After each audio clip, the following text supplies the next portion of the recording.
안녕하세요. 혼내지 않아도 혼나지 않아도 되는 반려견 교육을 하고 있는 반려견 훈련사 강형욱입니다.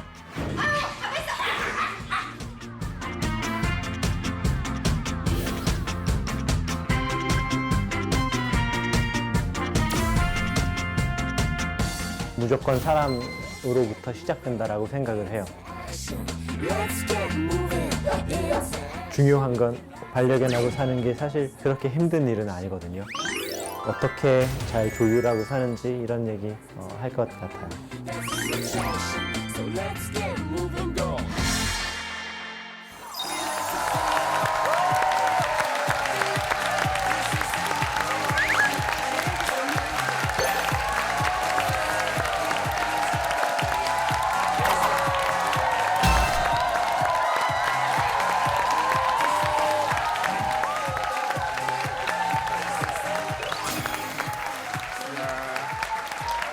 반갑습니다. 네, 그저 정식으로 어쩌다 어른 여러분들께 인사 좀 부탁드리겠습니다.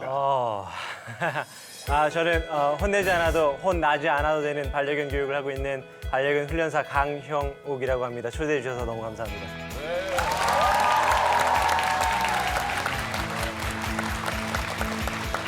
2018년이 황금 개의 해지 않습니까?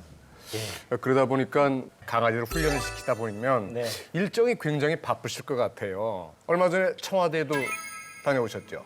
네, 다녀왔습니다. 어떤 일로요? 어떤 일로요? 청와대에 일하시는 직원분들에게 예. 강아지하고 잘 살려면 어떻게 우리가 해야 되는지, 무엇을 준비해야 되는지 이런 것들을 이야기하고 왔어요. 그러면 청와대에도 개가 있죠? 네. 반려견이 우리 저 대통령께서 네, 기르시는. 맞아요. 네. 그 개도 만나보셨나요? 아니요. 아니요. 강아지는 못 만났어요. 대신 제 반려견 다오리라고 있어요. 네. 보더콜리 다오리인데 다오리가 최초로 청와대에 초청받은 개가 됐어요. 대통령께서 키우는 강아지가 아닌 다른 강아지가 초청받은 적은 처음이라고 하는데 너무 영광스럽게도 우리 친구가 같이 갔고요. 강아지가 너무 이뻐서 다들 개만 보고 저는 안 보고. 요즘 우리 저 반려견들을 키우는 많은 분들이 있는데 특히나 스타분들도 네. 참 많이들 네. 반려견과 생활하고 계시는데 좀 유독 기억에 남는 스타들이 있어요? 요 근래 네네. 만났던 분인데 예. 방탄소년단의 빌이라고 있으세요. 저희 센터에 오셨는데 강아지를 기르고 계신 줄 알았는데 네. 안 기르고 계신 상태에서 강아지를 입양하려고 하는데 내가 어떤 것이 필요할까요? 지금 어떤 준비를 해야지 강아지를 잘 키울 수 있을까요? 좀 놀랐어요. 보통 저를 만나는 분들은 화장실을 못 가려요. 너무 짖어요. 깨물어요. 약간 내 강아지에 대한 불만과 약간의 섭섭함을 가지고 오는데 강아지를 잘 키우고 싶다라고 하는 마음을 가지고 와서 너무 멋져 보였어요. 왜냐면 그게 진짜예요. 네, 그게 그렇게 하는 게 진짜 반려인이에요. 최근에 아주 좋은 일이 있으셨다고요.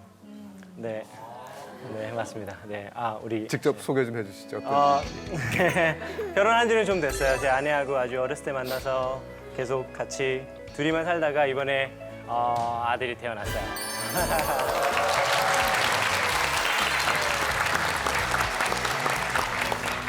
솔직히 조금 걱정됐어요. 왜냐면 좋은 아빠가 뭔지 몰랐고 어떤 행동이 좋은 행동이고 무서웠어요. 근데 네.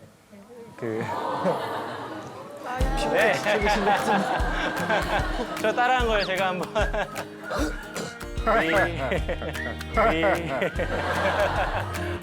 저기 써놨네요. 누가 개 키우는 거랑 아이 키우는 거랑 같다고 했어? 아니, 저 진짜 너무한 거예요. 누가 강아지 키우는 거하고 아이 키우는 거 똑같다고 하시는 분들이 있더라고요. 그래서 저는 만만하게 봤거든요. 한 2마리 키운다고 생각하면 되겠지라고 했는데 와, 하루에 기저귀를 죄송한데 목소리가 기저귀를 20번을 넘게 갈아요. 죄송합니다. 애 키우는 거 그래서 강아지 키우는 거하고 똑같다고 하길래 아우 지금 2달 됐는데 네. 언제 아빠라고 하나요? 그거는 이제 아이의 어떤 그 개개인의 차이는 있겠지만 언제 하나요? 애기 마음이에요. 아 애기 마음이에요? 애기 내일도 할 수 있나요? 내일도 할 수 있어요? 근데 가끔씩 엄마는 하더라고요. 그러니까 엄마 이런 거. 아빠를 먼저 부를지 엄마를 먼저 부를지는 애기 마음인 것 같아요. 아니 근데 뭐 하나 그 저 물어볼 게 있는데 그 반려동물도 그 첫사랑을 못 잊나요? 네?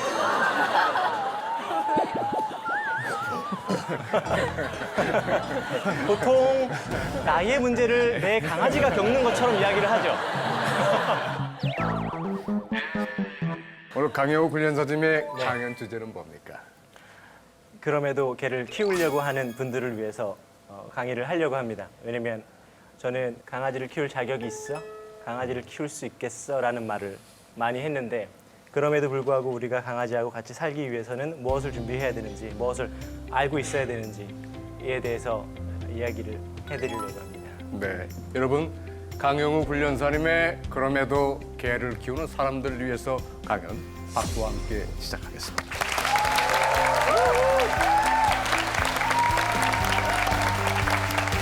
하나 주문하고 싶은 게 있어요. 만약에 여기 강아지가 지금은 없어요. 그리고 박수 쳐 주시는 게 너무 감사해요. 근데 만약에 여기 강아지가 있다면 강아지 박수를 쳐야 돼요. 어떻게 해야 되죠?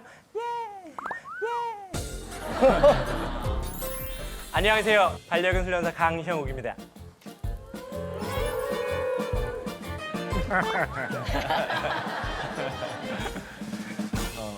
저희 아버지는 강아지 공장을 했습니다.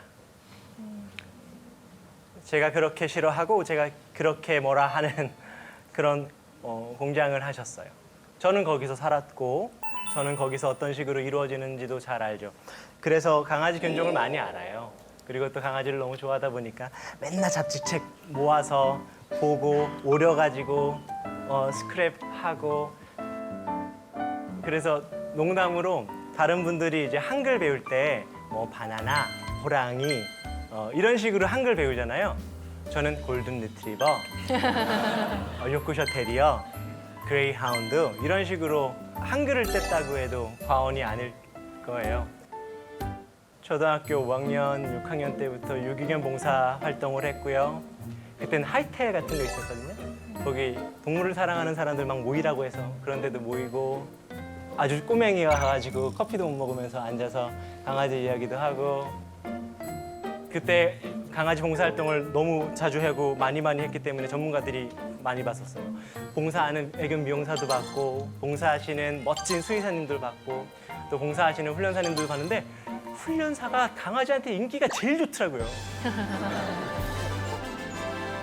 근데 어머니는 이런 저를 싫어했어요. 왜냐면 가난할 거거든요. 왜냐면 우리 아버지는 가난했어요. 항상 몸에서는 흙냄새, 강아지 분변 냄새, 맨날 해도 적자, 그리고 강아지가 아프면 맨날 집에도 안 들어와. 그렇다 보니까 어머니는 이런 저를 너무 싫어했어요. 그래서 언제는 제가 그때 오로지 저의 모든 것들은 강아지 책을 모으는 거였었거든요. 근데 그거를 이제 옛날에 과학상자라는 게 있었어요. 노란색에. 거기다가 이렇게 놓고 몇 개씩 이렇게 숨겨놨는데 어머니가 그걸 찾아서 버려버렸어요. 너무 충격적이어서 그 다음날 학교도 안 가고 동네 고물상 다 뒤지고 다니면서 그거 찾고 울고 그랬던 기억이 나요. 중학교를 졸업하기 직전에 학교도 끝나지 않은 상태에서 제가 훈련사를 하겠다고 어머니한테 말한 게 정말 용기를 냈었어요. 왜냐면 어머니가 분명히 화낼 거라고 생각을 했어요. 근데 제가 어머니한테 최고의 예의를 지키기 위해서 어머니를 모시고 제가 할 수 있는 최선의 금액을 가지고 저 백화점이나 그런 데 가면은 푸드코트가 있어요. 제가 할 수 있는 최고의 식당인 거예요. 거기 가서 어머니는 냉면, 나는 햄버거 시켜놓고 16살 때 어머니 제가 강아지 훈련사가 되고 싶습니다. 집을 나가도 될까요? 근데 진지함을 보여주기 위해서 최선을 다했어요. 그래서 어머니가 냉면도 드시지 못하고 그 자리에서 펑펑 우셨어요. 내가 너한테 해준 게 없어서 말릴 수가 없겠다. 열심히 해라. 동생은 내가 키울 테니. 왜냐면 그때 어머니 아버지가 따로 사셨어요. 어머니는 일하셔야 되고 아버지도 외지에서 일해야 돼서 중학교 1학년 때부터 중학교 3학년 때까지 사실 저하고 동생하고 단둘이 살았거든요. 단둘이 살았어요. 근데 너무 고맙게도 그때 제 선생님들, 지금 제 은사님들이 경비실에 항상 장을 이렇게 봐서 맡겨놔 주셨어요. 그 하면은 경비 아저씨가 불러서 이거 가지고 가라고 하면은 저희가 안 받아요. 그분한테 말해봤자 소용도 없는데 저희가 안 받아요. 저희 반찬 많아요. 하고 이제 저녁에 몰래 가가지고 받아오고 그렇게 살았어요. 그렇다 보니까 저의 말은 어머니한테 집에 들어오시면 안 되겠냐는 말이기도 했었어요. 그래서 그때 어머니가 집에 들어오시고 저는 훈련소로 들어갔죠. 99년 12월 24일 눈이 억수같이 내린 날 가장 이쁜 눈을 보고 전 그때부터 훈련사가 됐어요. 이게 저예요. 야, 어리다. 빌리라는 친구고요. 저의 첫 번째 훈련한 강아지예요. 아, 잘생겼다. 아직도 너무 기억나고 저 친구는 굉장히 오랜 시간 동안 견사에서 혼자 살던 친구인데 제가 맨날 새벽 저 훈련소의 생활이 아침 5시에 일어나서 저녁 11시에 끝나요. 네. 그래서 저녁 11시가 되면은 밖에 나가서 견사에서 같이 자고 그렇게 살았었어요. 이때 너무 제가 열정이 넘쳐가지고요. 어떻게 생각했냐면 나는 개똥을 맛만 봐도 이 강아지의 건강을 체크하겠어요. 실제로 저 때 그럴 수 있지. 약간 이상했었어요. 그럴 수 있어. 그래서 정말 이때 강아지가 40마리가 됐었는데 제가 이름 다 표시하고 조금씩 맡아봤어요. 매일매일. 그리고 건강 사태 체크해보고 한 달을 했는데 제가 장염이 걸려가지고 그리고 그때 제 선생님한테 걸려가지고 혼나기도 했었어요. 정말 제가 아끼는 옷이었습니다. 정말 제가 아끼는 옷이었습니다. 이게 메이커예요. 잘 보시면 메이커예요. 네. 아까 말씀하셨을 때 아버지는 개 공장을 하셨다고 말씀하셨어요. 예. 그러면 자식 입장에서는 나는 아버지가 저런 일을 했었는데 저 일을 하고 싶지가 않을 텐데 또 불구하고 나는 개 훈련사가 되겠다라고 꿈을 키우셨어요. 네. 그 키우게 된 계기가 있을 것 같은데. 처음 듣는 질문 같아요. 내가 왜 훈련사가 그래도 하고 싶었지? 근데 아버지가 관리하던 친구들이 너무 불쌍했었어요. 왜냐면 케이지를 3층, 4층으로 쌓아두고 위에서 응가를 하면은 밑에 응가 받침이 있지만 맨날 넘쳐 있었어요. 그래서 밑에 친구가 맞고 또 밑에 친구가 맞고 근데 제가 항상 청소해줬어요. 정말 아주 어렸을 때부터. 그리고 병이 나면 치료를 해야 되는데 그렇게 하기에는 돈이 많이 들어요. 가장 슬펐던 건 강아지가 태어났는데 바보 바이러스라는 게 있어요. 전염성 장염인데요. 굉장히 전염률이 높아요. 근데 그 친구를 아버지가 박스에다 놓고 저기 멀리에다가 두고 오시는 걸 봤어요. 논이었었거든요. 제가 몰래 가서 데리고 오면은 아버지한테 혼나고 만지지 마 그러면 네가 좋아하는 개들 다 죽어. 그냥 둬. 왜냐면은 안락사 비용이 한 마리 10만 원이에요. 근데 그 강아지를 팔아도 그만큼 남지가 않아요. 근데 우리 아버지는 사실 장사 속도 모르고 너무 바보같이 개를 좋아하는 사람이에요. 그도 너무 슬펐었어요. 근데 저는 그 눈빛을 알아요. 그래서 왠지 아버지를 설득하기 힘들었어요. 이렇게 키우지 마세요. 저렇게 해야 돼요. 내가 그냥 나가서 봉사활동하면서 내가 하고 싶은 대로 할 거예요. 그래서 봉사활동을 하고 또 훈련사가 돼서 더 잘 키우고 싶고 그랬던 것 같아요. 지금은 안 하세요. 제가 20살 넘어서부터는 안 하셨고요. 지금은 대리운전하고 계세요. 용돈 잘 드립니다. 저는 중학교 졸업하기 전부터 애견훈련소에 들어가서 애견훈련소에서 강아지를 기르면서 또 강아지 훈련하는 걸 배우면서 어깨너머로 선배들의 교육을 보고 듣고 그런 생활을 했었죠. 그때는 어떤 훈련이 좋은지 어떻게 강아지를 가르치는 게 맞는지에 대한 방향이 여러 가지가 있었던 게 아니라 그곳에 가서 선배라고 하는 분들의 어깨너머로 배우는 게 전부였었어요.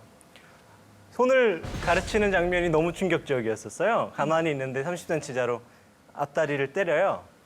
몇 번 때리면 강아지가 자를 들면 아프다고 이래요. 그러면 악수하고 간식을 줘요. 앉히기 위해서 앉지 않는 친구를 목을 당기면 앞발이 들리죠. 그러면 숨을 쉬어야 되니까 뒷걸음질을 치다가 앉으면 당겼던 줄을 놔줘요. 그렇게 일하면서 지냈어요. 그러다가 너무 이렇게 하고 싶지 않아서 이렇게 하고 싶지가 않아서 군대 가기 전에 아르바이트를 좀 했어요. 2달 정도 노가다 했어요. 노가다. 엘리베이터가 만들어지기 전에 돌을 올리는 일이 있어요. 기술 다 필요 없고 그냥 힘만 가지고 계단으로 올라가는 일이에요. 그걸 해서 한 200만 원 정도 모았고요. 그 다음에 군대 갔다 와서 또 노가다를 했네요. 노가다를 해서 모두 500만 원을 모아서 이제 연수를 다니기 시작을 했어요. 저는 절대 유학파가 아닙니다. 절대 유학 다녀오지 않았어요. 돈을 모으면 나가서 배워오고 많이 있으면 3주 갔다 오고 조금 모였으면 뭐 3일 갔다 오고 그런 식으로 이제 갔다 오면서 배운 거예요.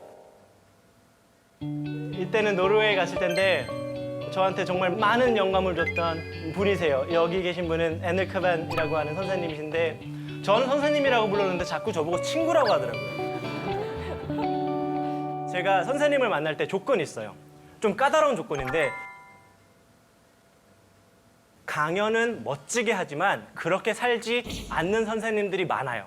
그래서 제가 선생님을 찾을 때 조건 하나가 내가 당신 집에서 살겠어예요. 돈 줄 테니까 내가 그 집에서 살겠어. 내가 당신이 강아지를 어떻게 재우는지 문제가 생겼을 때 어떻게 해결하는지를 눈으로 보고 싶소. 근데 저분이 절대 안 된대요. 안 돼. 그럼 너랑 나랑은 인연이 아닌가 보다. 제가 어떻게 하는 줄 아세요? 그 옆집을 빌렸어요. 어떻게 했냐면 구글 있잖아요. 옆집 주소 해가지고 그 주소 치니까 이름이 나오더라고요. 메일하고 메일을 보내봤어요. 당신이 애넬크반 옆집에 사는 사람입니까?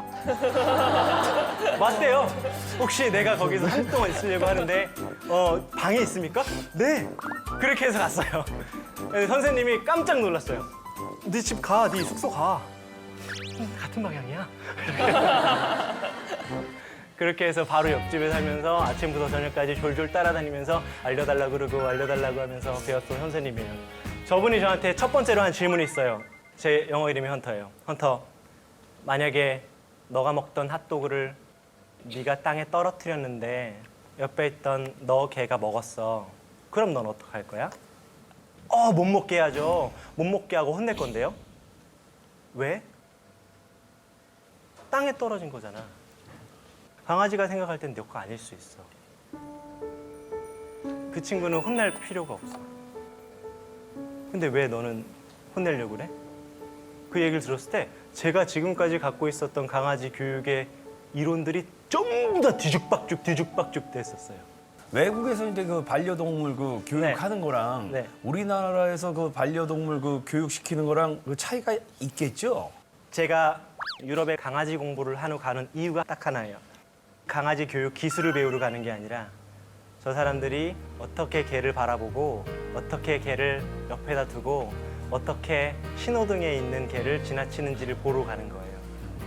그리고 그 이미지와 그 눈빛과 그 정서를 가지고 한국에 와서 이 정서를 어떻게 사람들한테 알려줄 수 있을까를 가르쳐 드리죠. 훈련 방법의 차이는 사실 그 나라 사람들이 그곳에 사는 사람들이 내 주변과 얼마나 어떻게 소통을 하느냐에 따라 굉장히 다양해요. 우리가 우리 이웃을, 우리가 우리 친구를, 우리가 누군가를 압박하는 문화 속에 산다면 분명히 동물도 압박하는 교육을 할 거예요. 우리는 그렇다고 이 나라 되게 잘 사는 나라, 또 우리하고 다르게 오랜 시간 동안 반려견하고 살았던 사람들의 문화를 뭐든지 받아들여야 된다는 건 아니에요. 우리가 할 수 있는 것에 최선을 다해야 되죠. 사실 저는 제가 훈련사가 될 수 있게 해줬던 거는 유기견 봉사활동이었었어요. 초등학교 5학년, 6학년 더 어렸었을 땐가요. 그때부터 시작한 유기견 봉사활동을 통해서 정말 이 친구들을 도와주고 싶었어요. 거기를 가면은 정말 정신이 없어요. 막 짖고 난리 나고 개들이 다 달려오고 어떤 느낌이냐면 저 좀 한번 안아줘요. 나 좀 한번 봐줘요. 저 안아주면 안 돼요. 한번 안기잖아요. 그러면 밑에 있는 친구들한테 짖어요.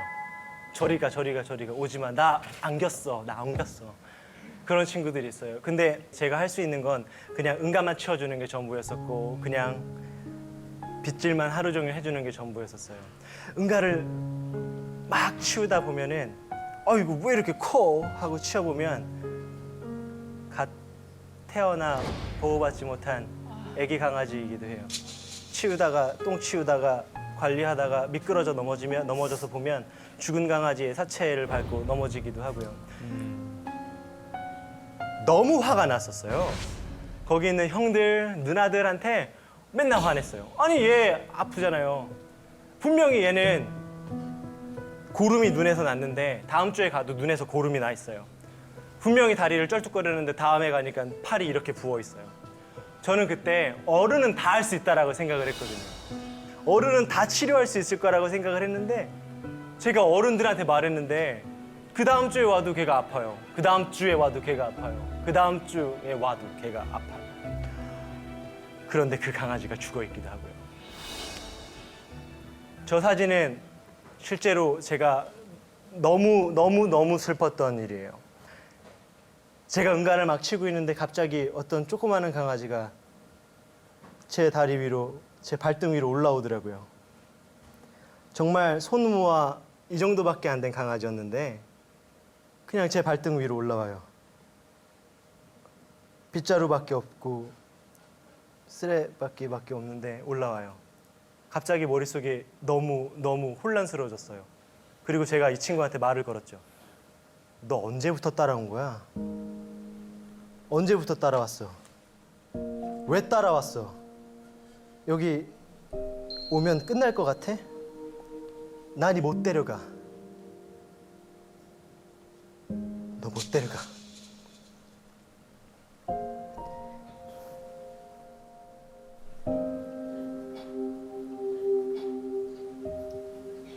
데려갈 수 없어.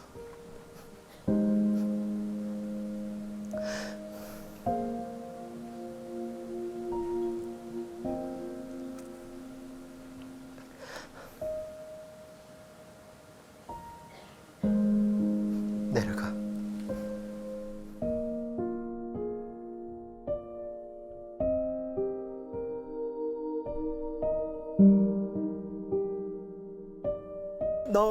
그때 너무 슬펐어요. 왜냐면 저는 그냥 집에 가서 샤워하면 돼요. 잠자면 돼요. 그런데 그 친구를 생각하니까 어디서부터 걸어온지를 모르겠어요. 정말 큰 개들이 많았어요. 무서운 애들도 있었고. 근데 어디서부터 걸어온 거야? 나한테 왜 온 거야? 나한테 오면 이게 다 끝날 것 같았어?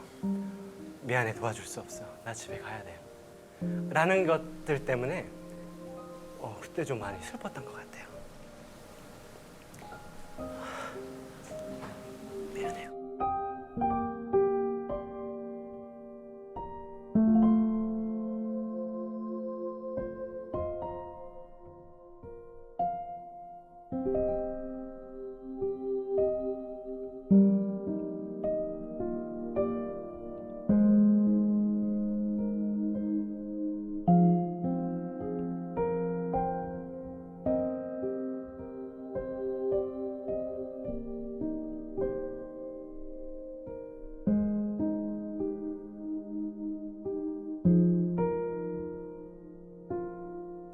저 때 이후로 아마 제 기억으로는 봉사활동을 안 갔어요. 용기가 없었어요. 그래서 저 친구가 딱 갔는데 없으면 어떡하지? 혹시 죽어 있으면 어떡하지? 라는 생각에 두 번 다시 못 갔던 기억이 나요. 그때 이후로 훈련소에 다니면서 훈련사님들을 만났고 훈련사가 되면 내가 조금 더 좋은 훈련을 하고 또 좋은 환경 속에서 저 친구들을 보호할 수 있기를 바라면서 강아지 공부를 했던 것 같아요. 정말 거기 2,000마리의 개들이 다 누구한테 버려졌을까요? 누구한테 버려졌을까요? 한번 여쭤볼게요. 나는 샵에서 입양을 했다. 손 들기 그러면 코 만지세요? 귀 만지셔줘. 거의 대부분이에요. 거의 대부분이에요. 그런 친구들은 강아지 공장이라고 하는 곳에서 왔는데 강아지 공장이라고 하면 정말 비닐하우스 같이 열악한 공간에서 강아지들이 말도 안 되는 숫자들이 있어요. 1층, 2층, 3층 위에 있는 강아지가 소변을 보면 밑에 있는 강아지에게로 밑에 있는 강아지는 또 대변을 보면 밑에 있는 강아지에게로 떨어지는 구조의 그것보다 더 열악한 곳에 있어요. 한 번도 햇볕이나 한 번도 시원한 바람을 맞아보지 못하는 친구들도 굉장히 많아요. 혹시 대형마트에 강아지들이 진열되어 있는 걸 본 적 있으세요? 네. 근데 이상하지 않아요? 왜 얘는 방석에 안 올라가 있고 자기 배변 패드 위에 올라가 있어? 오늘 집에 가는 길에 한번 보세요. 배변 패드 위에 올라가 있는 강아지들이 훨씬 많을 거예요. 왜냐면 이런 곳에서 새끼를 낳으면 엄마 강아지는 새끼 강아지한테 가르쳐 줄 수 있는 게 아무것도 없어요. 사실 강아지들은 집에 오면 생후 2개월 동안 엄마 강아지한테 보호를 잘 받았다면 보호자님한테 입양이 되는 순간 화장실을 가릴 수 있어요. 태어난 강아지는 아무것도 보이지 않고 들리지도 않아요. 냄새만 맡을 수 있죠. 일주일이 지나야 눈이 살짝 찢어진 듯 눈이 떠지고요. 보이지는 않아요. 밝기, 어둡기 정도만 알 수 있죠. 그러다가 일주일이 더 지나 생후 14일 정도가 되면 앞이 보이기 시작을 하고 고개를 움직이고 다리를 하나둘씩 움직이기 시작할 수 있어요. 생후 3주가 되면은 앞가슴도 올리고요. 조금 발달이 빠른 친구는 일어설 수 있어요. 또 하나, 이빨이 조금씩 나오기 시작을 해요. 생후 3주에서 4주 사이에요. 그러면은 엄마 강아지가 어떤 걸 할까요? 어떻게 행동할까요? 이빨이 나오기 시작을 해요. 그러면 젖을 막 깨물어요. 그래서 아파가지고 야, 너 천천히 먹어. 야, 하지 마. 이런 행동이 나오기 시작을 해요. 그래서 정말 싫어. 나 딴 데 가 있을래. 라고 하면서 떨어지기도 하죠. 생후 4주가 되면은 이제 이 친구는 엄마를 따라다니면서 소변과 대변을 보는 것을 배워요. 엄마 강아지가 아기를 낳으면은 그냥 강아지하고 아기하고 24시간 있어야 될까요? 절대 아니에요. 절대 그렇지 않아요. 자기가 갔던 산책로도 가고 소변도 보고 육아 스트레스라고 하면서 다른 데 가서 너무 힘든 거 스트레스도 풀고 그래요. 그럼 자연스럽게 어떤 게 이루어져요? 엄마하고 아기하고 떨어져 있는 게 이루어지네요. 그러면 어떤 걸 배울 수 있어요? 분리불안을 어렸을 때부터 극복하는 거를 배울 수 있어요. 나의 오로지 대단한 나의 어미를 어렸을 때 떨어졌다가 만나는 놀이를 하면서 그런 경험을 통해서 분리불안 그런 거 어렵지 않아요. 근데 이런 곳에서 태어난 강아지는 엄마 강아지가 옆에 갈 수도 없어요. 그냥 이 자리에서 응가해야 되고 이 자리에서 소변 봐야 돼요. 혹시 내 강아지는 내가 입양했는데 내 강아지는 응가를 먹었다. 입양하자마자 응가를 먹는 습관이 있었다. 있지요.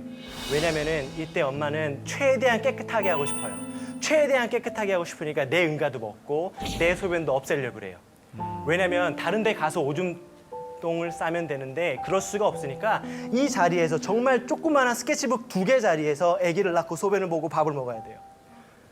그렇다 보니까 응가를 먹는 모습을 보고 자란 아기들은 보호자님한테 와서도 그런 모습을 하죠. 그러면 칭찬받는 줄 알고요. 근데 우리는 혼내기도 하죠. 하지마. 저런 곳에서는 가르칠 수가 없어요. 생후 4주, 생후 한 달 정도가 되면 엄마 강아지는 이제 이 친구한테 예절이라는 걸 가르쳐주고 싶어 해요. 어느 정도를 물어야 장난이고 어느 정도를 물어야 싸움이고 어느 정도를 물어야 정말 다치게 하는 건지 그때 가르쳐줘요. 엄마가 누워 있는 상태에서 꼬리를 이렇게 치면은 애기 강아지는 엄마 꼬리를 잡고 장난쳐요. 그럼 엄마가 하지 말랬지. 그러면 어떤 친구는 아니 그게 아니라 엄마 내가 장난치다가 모르고 이빨이 스쳤어 라고 하는 친구도 있고 무서워 무서워 무서워 라고 뒤로 가는 친구도 있어요. 이러면서 어느 정도를 물어야 되는지를 배워요. 강아지들끼리 장난칠 때 엄마가 끼어들면서 너희 조금 심하다 라는 것들을 배우죠. 그렇게 할 수 있으려면은 엄마 강아지가 여유가 있어야 돼요. 여유가 있어야지 아이들한테 어떤 게 옳고 그른 건지를 가르쳐 줄 수 있는데 저곳에서는 그냥 생존이에요. 사람 한다오. 어떤 강아지는 그래서 저런 환경에서 아기를 낳자마자 먹어버리기도 하죠. 판단을 해요. 여기서 살 수 없어.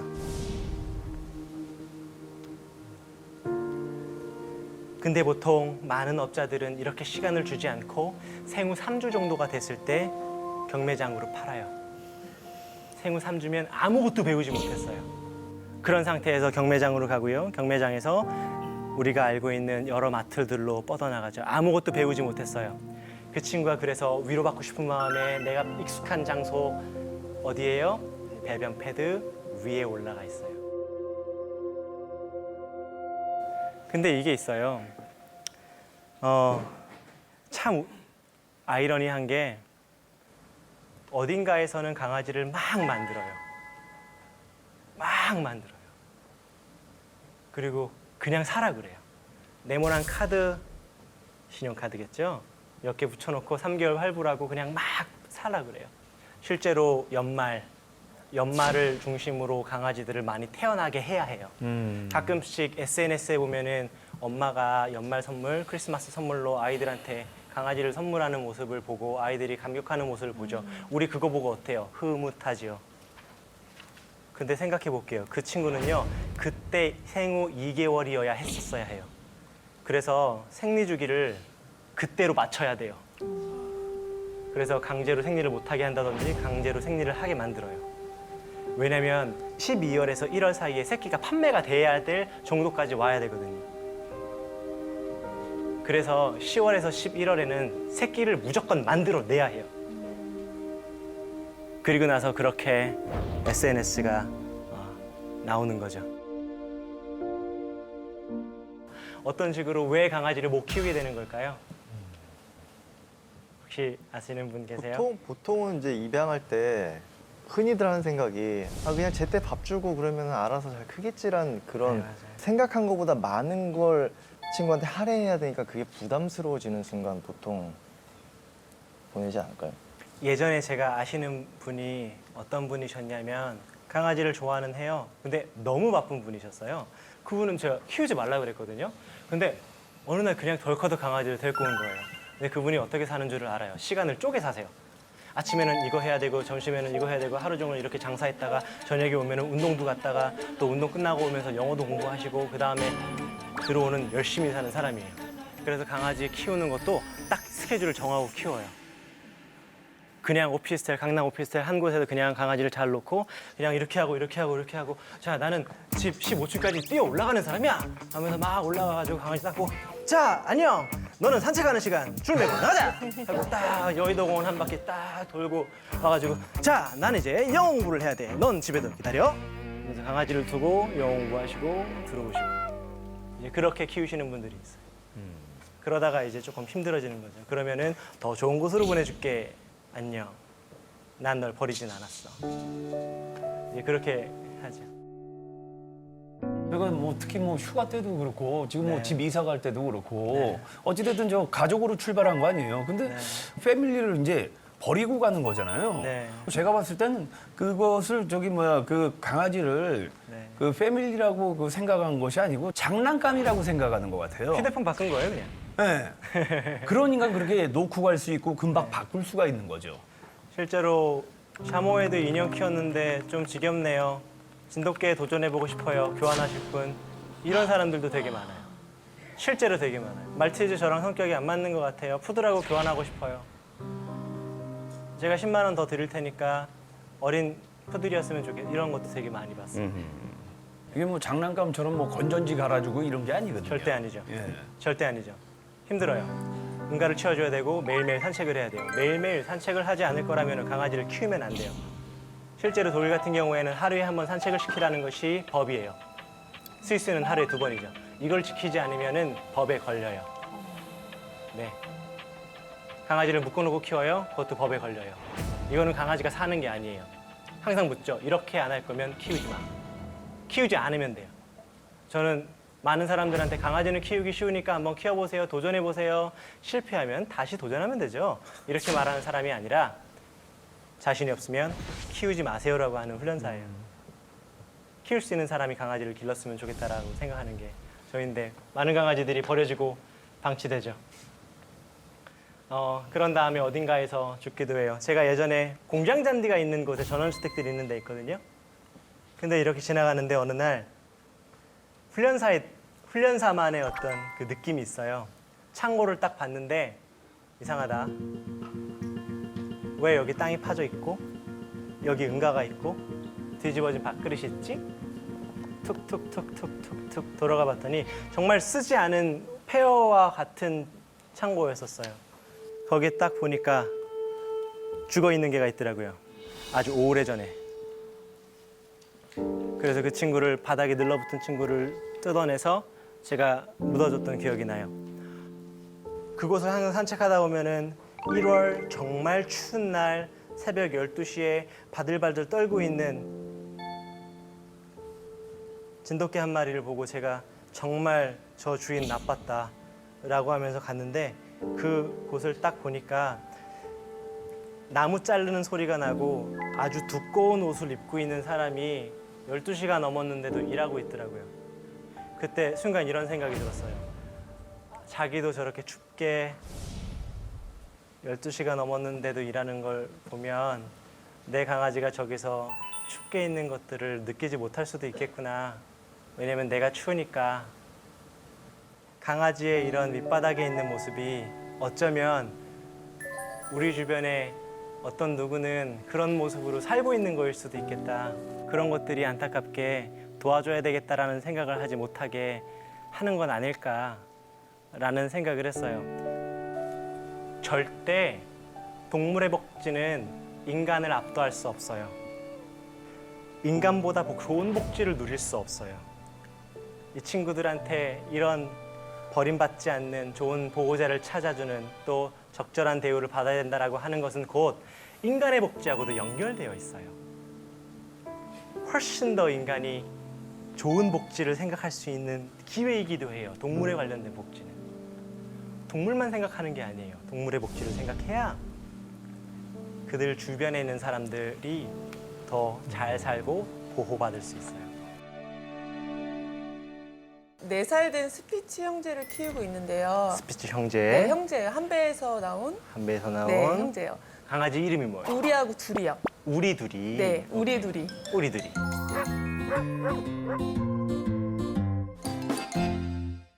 우리가 첫째거든요.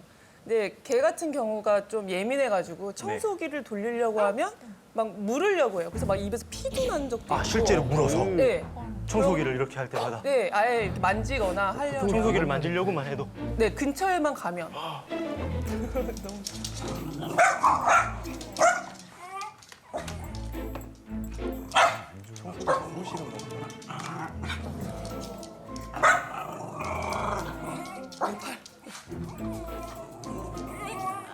누가 우리고 둘이에요? 얘가 우리고요.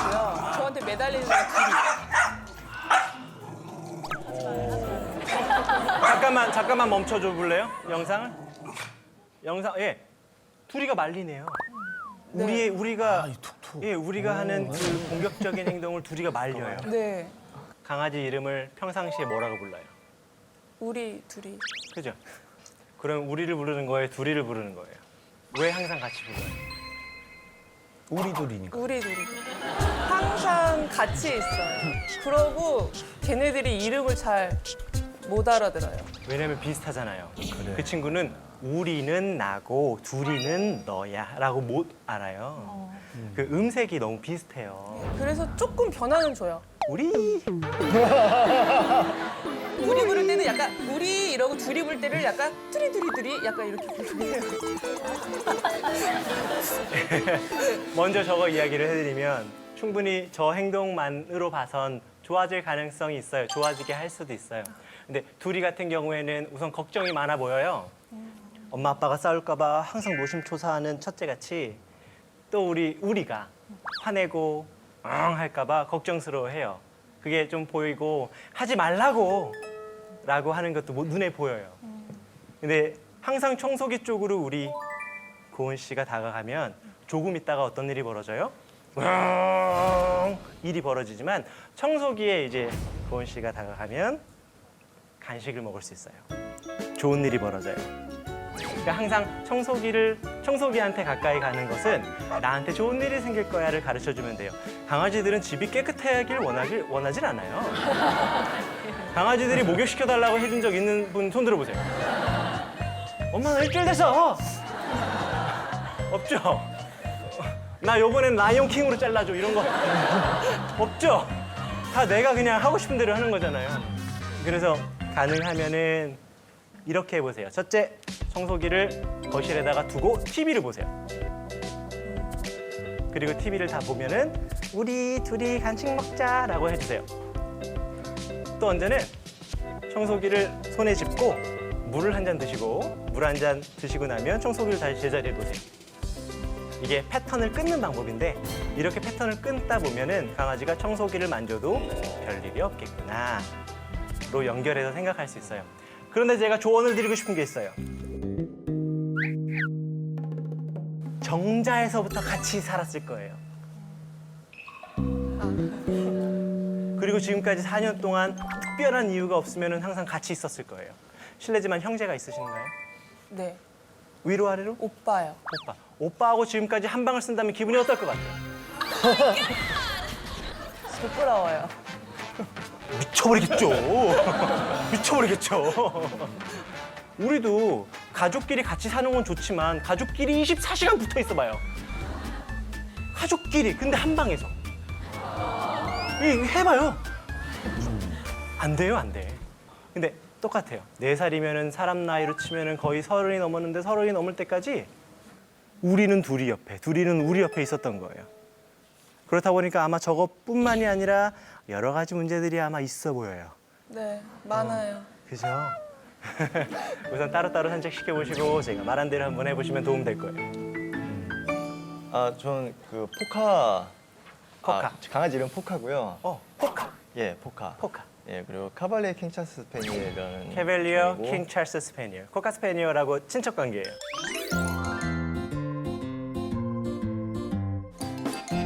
걱정해서 고쳐주고 싶은 게 있는데 네. 식탐이 진짜 말도 못해요. 이제 자율급식을 시도하다가 네. 얘가 진짜 배가 터질 때까지 먹어가지고 병원을 간 적이 있어요. 그때 이제 그 수의사분께서 한 10,000마리 중 1마리꼴로 배가 터질 때까지 먹는 개가 있으면 얘일 거다.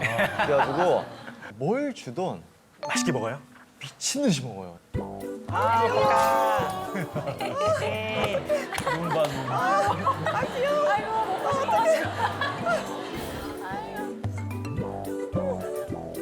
뭘 다 주신 먹은 거죠? 거예요. 저게 어떡해. 아주 맛있는 네. 소시지가 아니라 심장 사상충 약이에요. 맞아요. 손한 약이에요, 약. 네, 있어요. 네. 근데 저 약뿐만 아니라 이제 한번 아픈 적이 있어가지고 이 가루약 있잖아요. 가루약이 정말 쓰거든요. 맛이 쓰죠. 그대로. 근데 잘 못 먹는 애도 있어요. 와 정말 더 달라고 쳐다봐요. 그 약마저. 제가 하나 제안 드리고 싶은 게 있어요. 씹어 먹을 수 있는 뼈에 살이 붙어 있는 음식을 주시면 지금처럼 먹지 못할 거예요. 그리고 또 하나, 먹는 것을 쳐다보지 마세요. 아 먹는 모습을. 지금 왜냐면 저 친구 딱 줬을 때 어떤 행동이에요? 자, 저 주는 척 한번 해보세요, 저한테. 고개를 확 돌리고. 예. 아마 분명히 누군가가 에이 천천히 먹어. 아우 너 왜 이렇게 빨리 먹어? 어떻게 천천히 먹어. 이런 게 누가 있었을 것 같은 느낌이 있어요. 저죠. 자꾸 사료 먹고 다시 토해내니까. 천천히 먹어. 야. 이제 이런 게 많아지면 그 친구가 뺏길 줄 알고 내가 천천히 먹고 싶은 거를 못 해요. 그래서 차라리 뭐 작은 방에서 줄 수도 있고요. 뭐 발코니에서 줄 수도 있고요. 아, 좀 이렇게 좀 독립된 공간에서. 그리고 또 하나, 그냥 우리 이면지 같은 거 있잖아요. 네. 종이. 종이에다가 사료 넣고 이렇게 꼬깃꼬깃 싸서 주면 그거를 헤치면서 먹어요. 아, 헤치면서 먹는데 천천히도 먹을 수 있고요. 씹어 먹을 수도 있고요. 코를 쓰기 때문에 훨씬 더 이 친구가 생각을 하면서 먹을 수 있어서 훨씬 더 효과가 좋을 거예요. 그럼 두 개를 합치면 되겠네요. 종이에다가 그걸 넣고 사료를 넣고 이렇게 싸서 한 10개, 15개 되겠죠? 그거를 작은 방에다가 두고 앉아, 기다려. 문 열면서 먹어! 하고 문 닫고. 그렇게 해주시면은 아마 거기다가 이제 휴대폰으로 이렇게 사진, 영상 한번 보세요. 그럼 처음에는 냄새 맡다가 정말 하나하나씩 먹을 거예요. 저한테 보내줘 보세요. 한번 시도해 보겠습니다. 그리고 하나, 토한 거를 어떻게 하셨어요? 만약에 개어낸다면. 치워주죠. 아우, 먹게 해야죠. 만약에 개어냈는데 먹고 싶어 하죠? 개어낸 걸. 아니요, 그냥 얘가 좀 깔끔한 성격이라서 에이. 그냥 이러고서 고개 돌리고서 이렇게 집으로 가던데요. 에이, 이렇게 할 때부터 이렇게 준비하고 있으시겠죠. 아니에요. 진짜 아니에요. 네, 진짜 아니에요. 그렇게 24시간 쳐다보고 있지 않기 때문에. 가능하면은 개어냈는데 자기가 개어낸 거를 먹으려고 하면 건강한 거예요. 개어낸 거를 먹지 않으려고 하면 약간 몸이 안 좋다라는 거예요. 아, 그 제가 먹지 말라고 한번 혼낸 적이 있어서 안 먹나 보다. 봐봐, 내 눈을 보고 말해. 아니, 저 당연히 이렇게 입에서 나온 걸 사람도 다시 먹진 않잖아요. 그러니까 강아지도 그러면 안 될 줄 알고 야, 지저분하니까 먹지 마 이랬던 적이 있어가지고. 그래, 괜찮을 수 있으니까 또 한 번 이런 일이 있을 수 있으니까 그때 한번 그냥 살짝 놔둬 보세요. 저는 장모 치와와고요. 장모 치아와 네, 11개월 11개월. 네, 암컷인데요.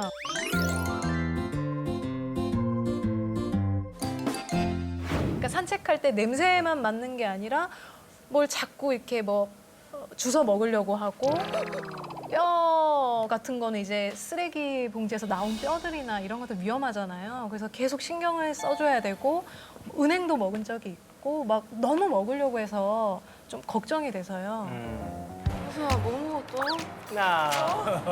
아이고 낙엽 먹어. 수아 똥이라고. 수아 똥이. 똥이야.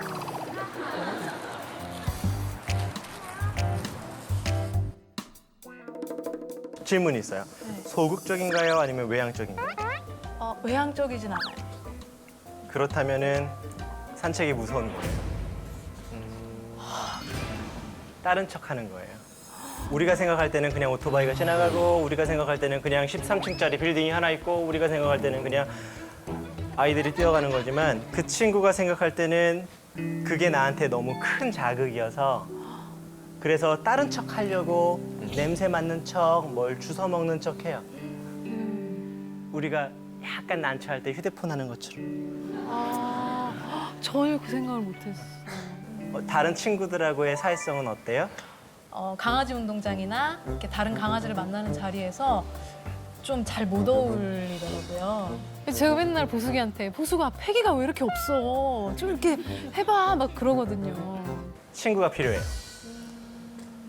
정말 좋은 솔루션이 될 거예요. 비슷한 성격에 비슷한 나이대에 비슷한 감성을 가진 치아와 친구가 있으면 그 친구와 같이 잘 어울릴 거예요. 그래서 저는 훈련을 하면서 교육을 하면서 가장 많은 도움을 받는 게 다른 건강한 반려견 친구들이에요. 제가 아무리 노력해도 이 친구들하고 어울리는 것만 잘 해주는 거와 비하지 못해요. 친구를 만들어 보세요. 단 친구를 사오면 안 돼요. 여러분들 친구하고 맥주 한잔 마시는 거, 커피 한잔 하는 거 좋지요? 근데 내 친구가 내 침대에서 평생 살 거라면 어때요? 그럴 필요 없단 말이에요. 근데 많은 사람들이 어이구 외로워 사줄게 그런 경우들이 있죠. 그러면 안 돼요. 만나면 좋을 것 같아요. 걔가 싫어하는 행동에 대해서 좀 가르쳐 드릴 거예요. 어쩌면은 조금 낯설게 느껴질 수 있어요. 강아지들은 자기를 만지는 것을 좋아해요. 하지만 모르는 사람들이 만지는 걸 좋아하지 않아요. 실제로 제가 예전에 산책 모임을 했는데요. 보호자님들이랑 같이 공원을 걷는 모임이에요. 공원을 이렇게 걷는데 줄이 이상하대요, 보호자님이. 그래서 뭐지? 하고 딱 봤더니 옆에 있던 어떤 커플이 강아지가 이쁘다고 그 강아지를 안고 같이 걷고 있대요. 나는 산책하고 있는데 줄이 이상하네. 누구세요? 너무 이상하잖아요, 그죠? 강아지는 갑자기 만지는 걸 좋아하지 않아요. 혹시 내가 지나가는 강아지를 보고 솔직히 돌고래 소리를 내본 적 있다? 코 만져요? 코 만져요?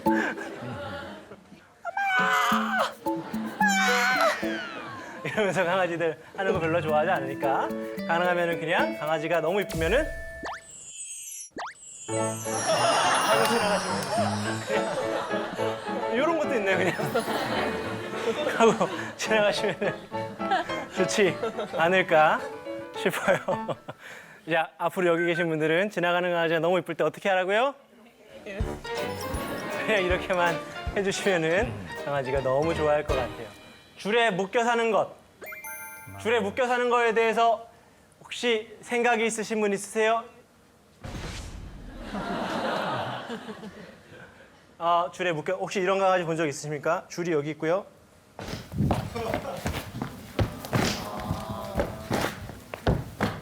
정형 행동이라고 그래요. 의미 없이 반복적으로 하는 행동. 그래, 벽을 한번 치고 와가지고 멍! 벽을 한번 치고 한번 해서 멍! 이제 이런 친구들이 있죠. 우리 사람으로 따지면은 너무 힘들 때 같은 행동을 반복하고 내 머리를 때리고 이런 거하고 같은 행동이에요. 맹견. 참 웃겨요. 맹견이 왜 맹견이 되는 줄 아세요? 맹견. 참 웃겨요. 맹견이 왜 맹견이 되는 줄 아세요? 어렸을 때부터 얘 사라질 거야. 그래서 조금만 실수하면 야! 그만해! 하지 마! 앉아! 엎드려! 왜냐면 겁이 나거든요. 얘가 맹견이 될까 봐. 그래서 훨씬 더 많이 혼내고요. 훨씬 더 크게 말해요. 또 훨씬 더 많이 때리려고 그러고요. 훨씬 더 많이 압박해요. 그래서 밖에 묶어놓죠. 어렸을 때부터.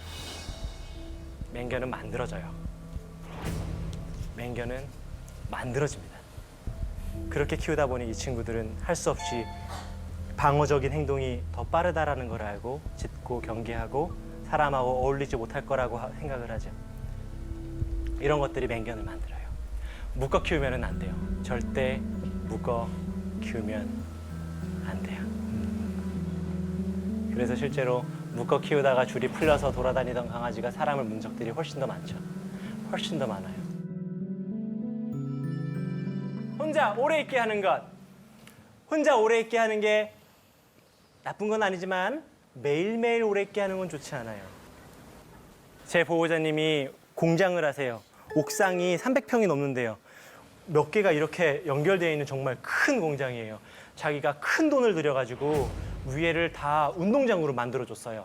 그 대형견 2마리를 기르세요. 그레이트 피레니즈 2마리를 기르시는 분이세요. 놀아라! 그래서 자기 사무실에 딱 와가지고 CCTV를 딱 봤는데 강아지들이 뭐 하고 있는지 아세요? 보호자하고 마지막으로 헤어진 현관 앞에서 2마리가 앉아서 기다리고 있어요. 자기는 CCTV에 대고 놀아! 왜 안 놀아? 올라가요. 야, 수영장 이렇게 노는 거야. 놀아. 또 일하고 올게. 진짜. 그래서 강아지를 내 방으로 다시 데리고 왔다라고 그래요. 여러분들 반려견하고 산책 얼마나 하시나요, 보통? 일주일에 한 번 한다. 코 만져요, 괜찮아요. 일주일에 2번은 한다. 보입니다.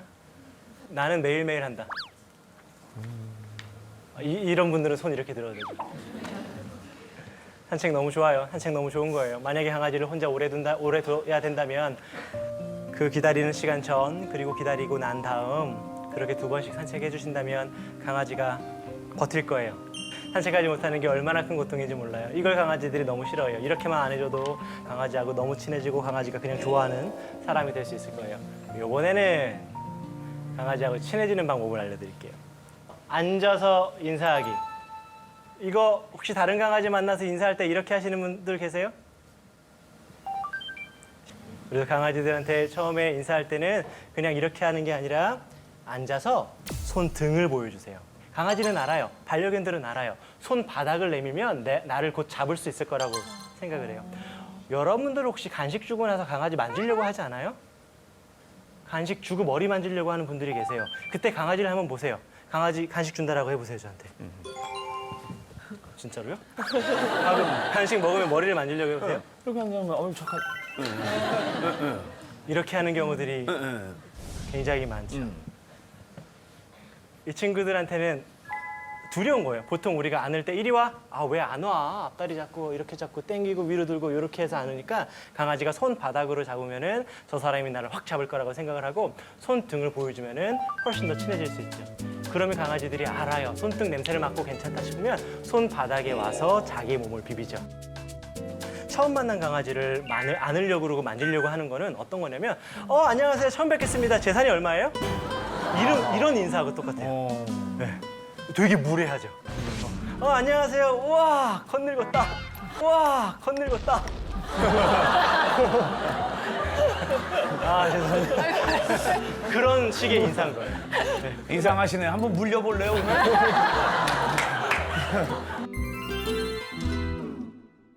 제가 가끔씩 보호자님들한테 권하는 솔루션 중에 하나가 강아지한테 말을 많이 하면은 안 됩니다. 라는 게 있어요. 왜냐면 강아지들은 불안할 때 소리를 이런 소리를 내요. 근데 사람이 말을 하는 소리가 그렇게 들리기도 해요. 그랬어. 우리 애기가 그랬어. 이거 아팠어. 그러면 보호자가 낑낑거린다라고 생각을 해요. 그래서 퇴근하고 집에 가셔서 강아지가 막 반길 때 어이구 우리 강아지 엄마 보고 싶었어. 우리 그러면은 강아지 귀에는 어떻게 느껴지냐면 사람으로 봤을 때 아이고 아파라 아이고 아파라 아이고 아파라 아이고 아파라 이제 그렇게 하고 보호자가 들어오니까 그 다음날 나가는 걸 걱정하죠. 나 혼자 있어서 힘든 게 아니야. 네 밖에 나가면 또 다쳐올 거잖아. 그것 때문에 걱정하는 경우들도 있어요. 강아지한테 너무 많은 말을 반복하는 것은 이런 소리로 전달될 수 있으니 조심하시고 오늘 집에 가면 강아지가 기다리고 있잖아요. 그 친구한테 그냥 가서 잘 다녀왔어 라고 하시면 더 좋을 것 같아요. 이게 어떤 뜻인지 아세요? 평소 반려견이 무서워하는 곳에 같이 앉아있기. 해보신 적 있으시나요? 내 강아지는 초인종 소리만 들리면 짖는다. 이게 어떤 뜻인지 아세요? 평소 반려견이 무서워하는 곳에 같이 앉아있기. 해보신 적 있으시나요? 내 강아지는 초인종 소리만 들리면 짖는다. 대부분이 짖죠? 보호자님 현관을 언제 가요? 나갈 때. 또 현관을 언제 사용해요? 들어올 때. 현관에서 한 10분씩 있어 본 적 있으세요? 그래서 강아지들이 집에서 현관을 블랙홀이라고 생각할 때가 있어요. 갑자기 보호자가 없어지는 것. 그리고 또 하나 어떤 게 있어요? 띵동 울리면은 우리가 어떻게 반응해요? 택배다! 내가 나갈게! 갑자기 보호자가 흥분을 하면서 달려가는 곳이에요. 생후 2개월 때 강아지가 초인종 소리를 듣고 짖었어요? 아니요. 솔직히 말해서 강아지 입장에서는 사람이 먼저 짖었어요. 치킨이다! 배운 거예요, 배운 거. 그래서 평상시에 강아지가 두려워하고 어려워하고 힘들어하는 곳에서 그냥 예전에 행동했던 것들을 안 하는 거예요. 현관에 나가서 바닥에 그냥 방석 하나 깔고 앉아서 휴대폰 하셔도 좋고 책 보셔도 좋아요. 그러면 현관은 보호자님을 뺏어가는 곳이 아니라고 생각할 수 있어요. 그리고 이렇게 가만히 있다가 강아지가 침착하면요. 그냥 똑똑 내가 노크해요. 그리고 강아지가 가만히 있을 때 뭘 주죠? 간식. 예! 맞아요. 그러면 강아지가 노크 소리를 듣고 어떻게 해요? 좋아할 수 있어요. 그거에 익숙해지면 어떻게 해요? 엄마 지금 나가서 초인종 눌러봐. 띵동. 가만히 있으면 잘했어. 그런 식으로 익숙하게 해주면 돼요. 보호자님 오늘 한번 집에 가면은 보호자님 오래 기다렸을 테니까 강아지가 평상시에 혼자 잘 쉬던 곳에서 같이 있어 보세요. 아무 소리 하지 말고요. 생각해 봐봐요. 보호자님 설거지 할 때 강아지 어디 있어요? 팔 밑에. 거기에 앉아보세요. 소파에 있을 때 강아지가 어디에 있죠? 네, 거기에 있어 보세요. 보호자님 주무실 때는요? 나는 내 강아지하고 같이 자지 않는다. 코 만져요. 같이도 잡으세요. 같이 잘 수가 없어요. 이유는 제 얼굴에 똥을 싼 적이 있어요. 자, 강아지계에서는 정말 뭐 학으로 따지면 천 개를 접어주는 것 같은 느낌? 정성을 다해 당신은 나의 모든 것입니다.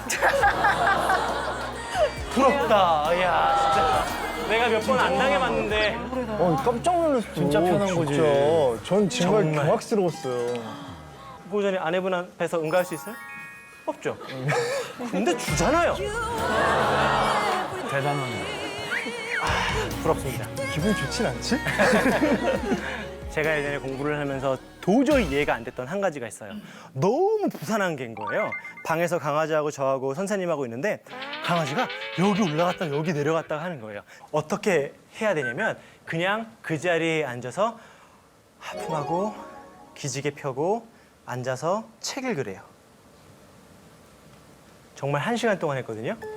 1시간 동안 했더니 그 친구가 다 뛰고 물 먹고 소변 보고 뭐 하고 제 옆에 눕더라고요. 제가 일어났어요. 다시 점프를 해요. 똑같이 앉아서 1시간 동안 했더니 또 앉아요. 근데 재밌는 일이 일어났어요. 그 다음에 또 했더니 30분 만에 가라앉았고요. 그 다음에 또 했더니 10분 만에 가라앉았고요. 그 다음에는 제가 일어나도 점프도 안 하고 그냥 그 자리에서 누워 있어요. 억지로 그 친구를 막은 게 아니라 그 친구가 하고 싶은 것들을 다 하게 하고 내가 그 행동에 반응하지 않고 가만히 있으니 그 친구가 저를 따라온 거예요. 이게 거울 훈련법이라고 해요. 그 상대의 행동을 내가 그대로 따라하는 것, 또 그걸 넘어 내가 먼저 침착한 모습을 보여주면 그 상대가 따라와요. 카미 시그너. 자, 따라해볼까요? 하나, 하품.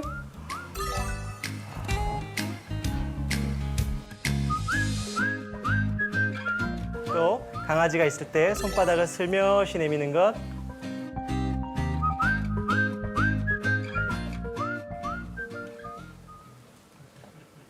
어떤 느낌으로 들리세요? 하이파이브. 하지마. 또 이게 어떤 뜻인 줄 아세요? 여러분들 주변의 손바닥은 진정해가 아니라 괜찮아가 아니라 하지마, 가까이 오지마, 멈춰로 소통됐다라는 거예요. 이 말은 여러분들 주변에 많은 사람들이 나에게 또는 내가 누군가에게 이 손바닥의 바디랭귀지를 무엇을 멈추고 못하게 하는 걸로 썼다는 거죠. 이 손바닥은 사실 괜찮아, 진정해 라는 뜻도 같이 갖고 있죠. 그런 뜻으로 강아지한테 쓰고 내가 그런 뜻으로 바디랭귀지를 사용한다면 훨씬 더 반려견들이 이 뜻을 괜찮아로 알아들을 거예요. 오늘 강아지를 침착하게 만들고 싶다는 손바닥만 보이고 하품을 한번 해보시면 도움이 될 거예요. 키가 크다고 공격적인 사람이 아니고 몸무게가 많이 나간다고 공격적인 사람이 아닌 것처럼 그들도 얼마든지 우리가 잘 대우하고 잘 키우면 반려견이 될 수 있어요. 2018년 황금개띠의 해라고 하잖아요. 이번 연도에 황금개띠의 해에 정말 여러분들의 반려견과 많은 추억 쌓고 행복했으면 좋겠습니다.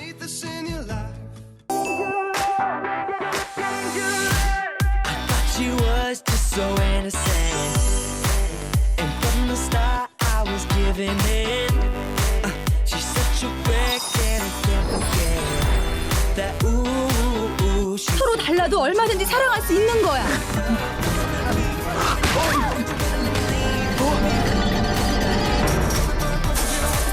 she's got a burst some kiss that'll lock you in. She's gonna break your heart, but you can't resist.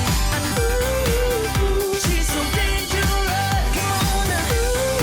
Ooh, she's so dangerous. Baby, say yeah, yeah, yeah. Yeah, yeah, yeah. If you wanna take it slow and you just wanna take me home, baby, say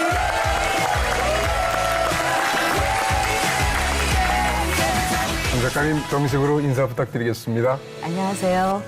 주로 청소년 어린이 도서를 출간하고 있는 작가 황정미입니다. 황선미 작가님 하면은 뭐니 해도 아이들과 부모님들께 아주 폭발적인 사랑을 받으신 마당을 나온 암탉이죠. 아, 폭발적은 아니고요. 과찬이십니다.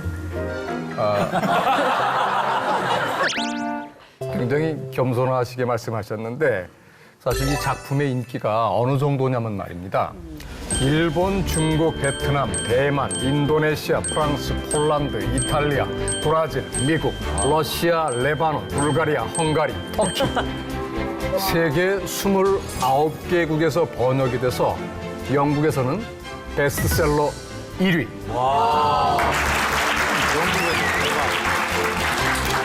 여기서 끝이 아닙니다. 한국 애니메이션 영화 중에 최다 관객을 동원했습니다. 마당을 나온 암탉이. 어두운 밤에서 나를 떠올리는 행복한 걸 단지 아니야?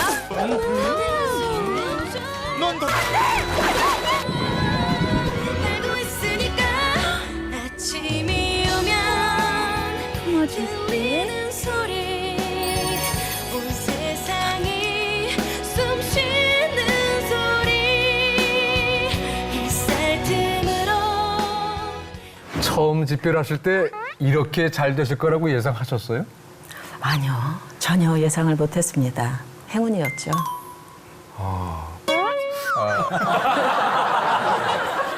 원래 우리 황 작가님 말이 좀 짧으신 편이에요. 사실은 글을 쓰시는 작가지 이렇게 많은 분들 앞에서 강연하시는 경우는 좀 드무시죠.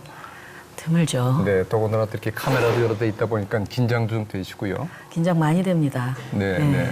긴장을 사실 하시게 되는 그 근본적인 이유가 제가 이렇게 뵈니까 좀 벽이 있으신 것 같아요. 우리 황 작가님한테. 네. 그 벽을 좀 허무셔야 될 것 같습니다. 저도 알아요. 저도 알아요. 그거 안 좋은 거 아는데 못 고쳐요. 아니에요. 완벽.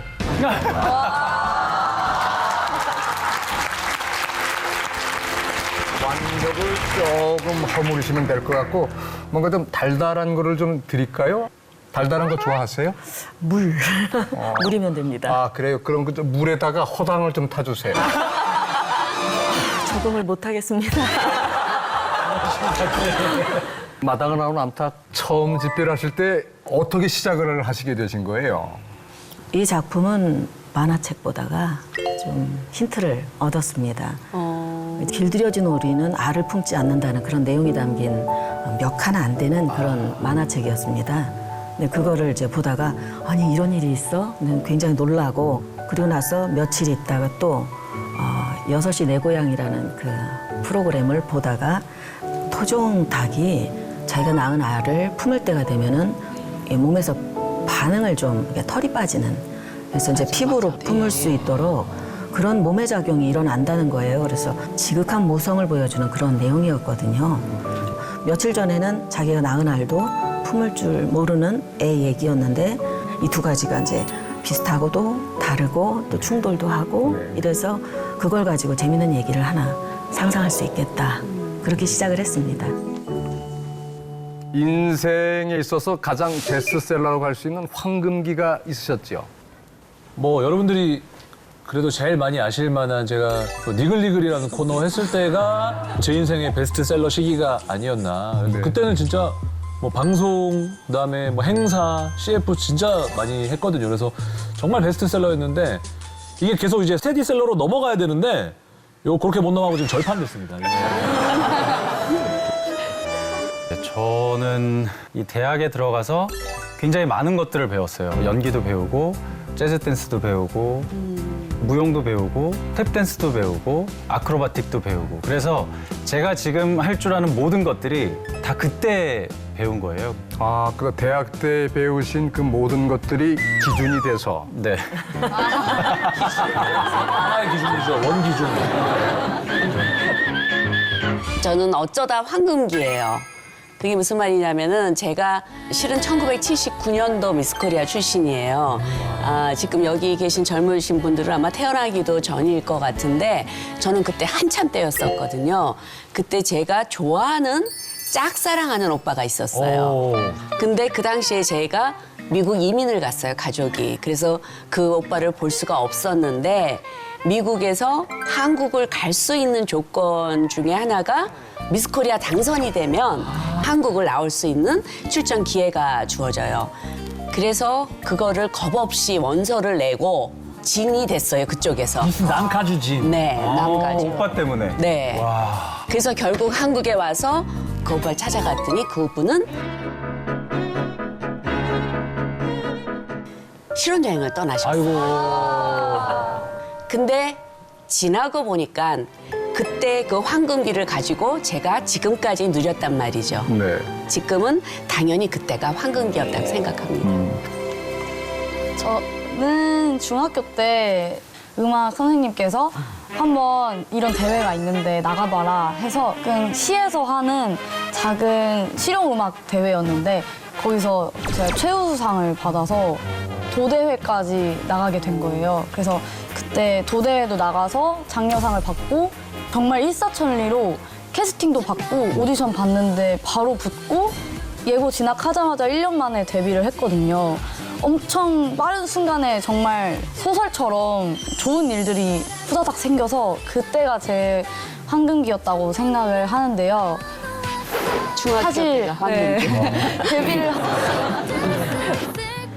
황 작가님, 오늘 강연하실 주제는 뭔가요? 네, 오늘 저는 그 세상 모든 가족에 대한 이야기를 하려고 합니다. 작가는 어쨌든 사람과 가족에 대한 고민을 해볼 수가 있어요. 매번 하죠, 사실은. 그러면서 알게 됐던 것들에 대해서 고민하고 왜 이런 일이 생겼을까, 어떻게 하면 좋을까, 이런 것들에 대한 고민 속에서 작품을 만들어낸단 말이에요. 그렇기 때문에 한 사람의 작가 이야기를 오늘 듣게 되실 거다, 이렇게 생각해 주시면 좋겠습니다.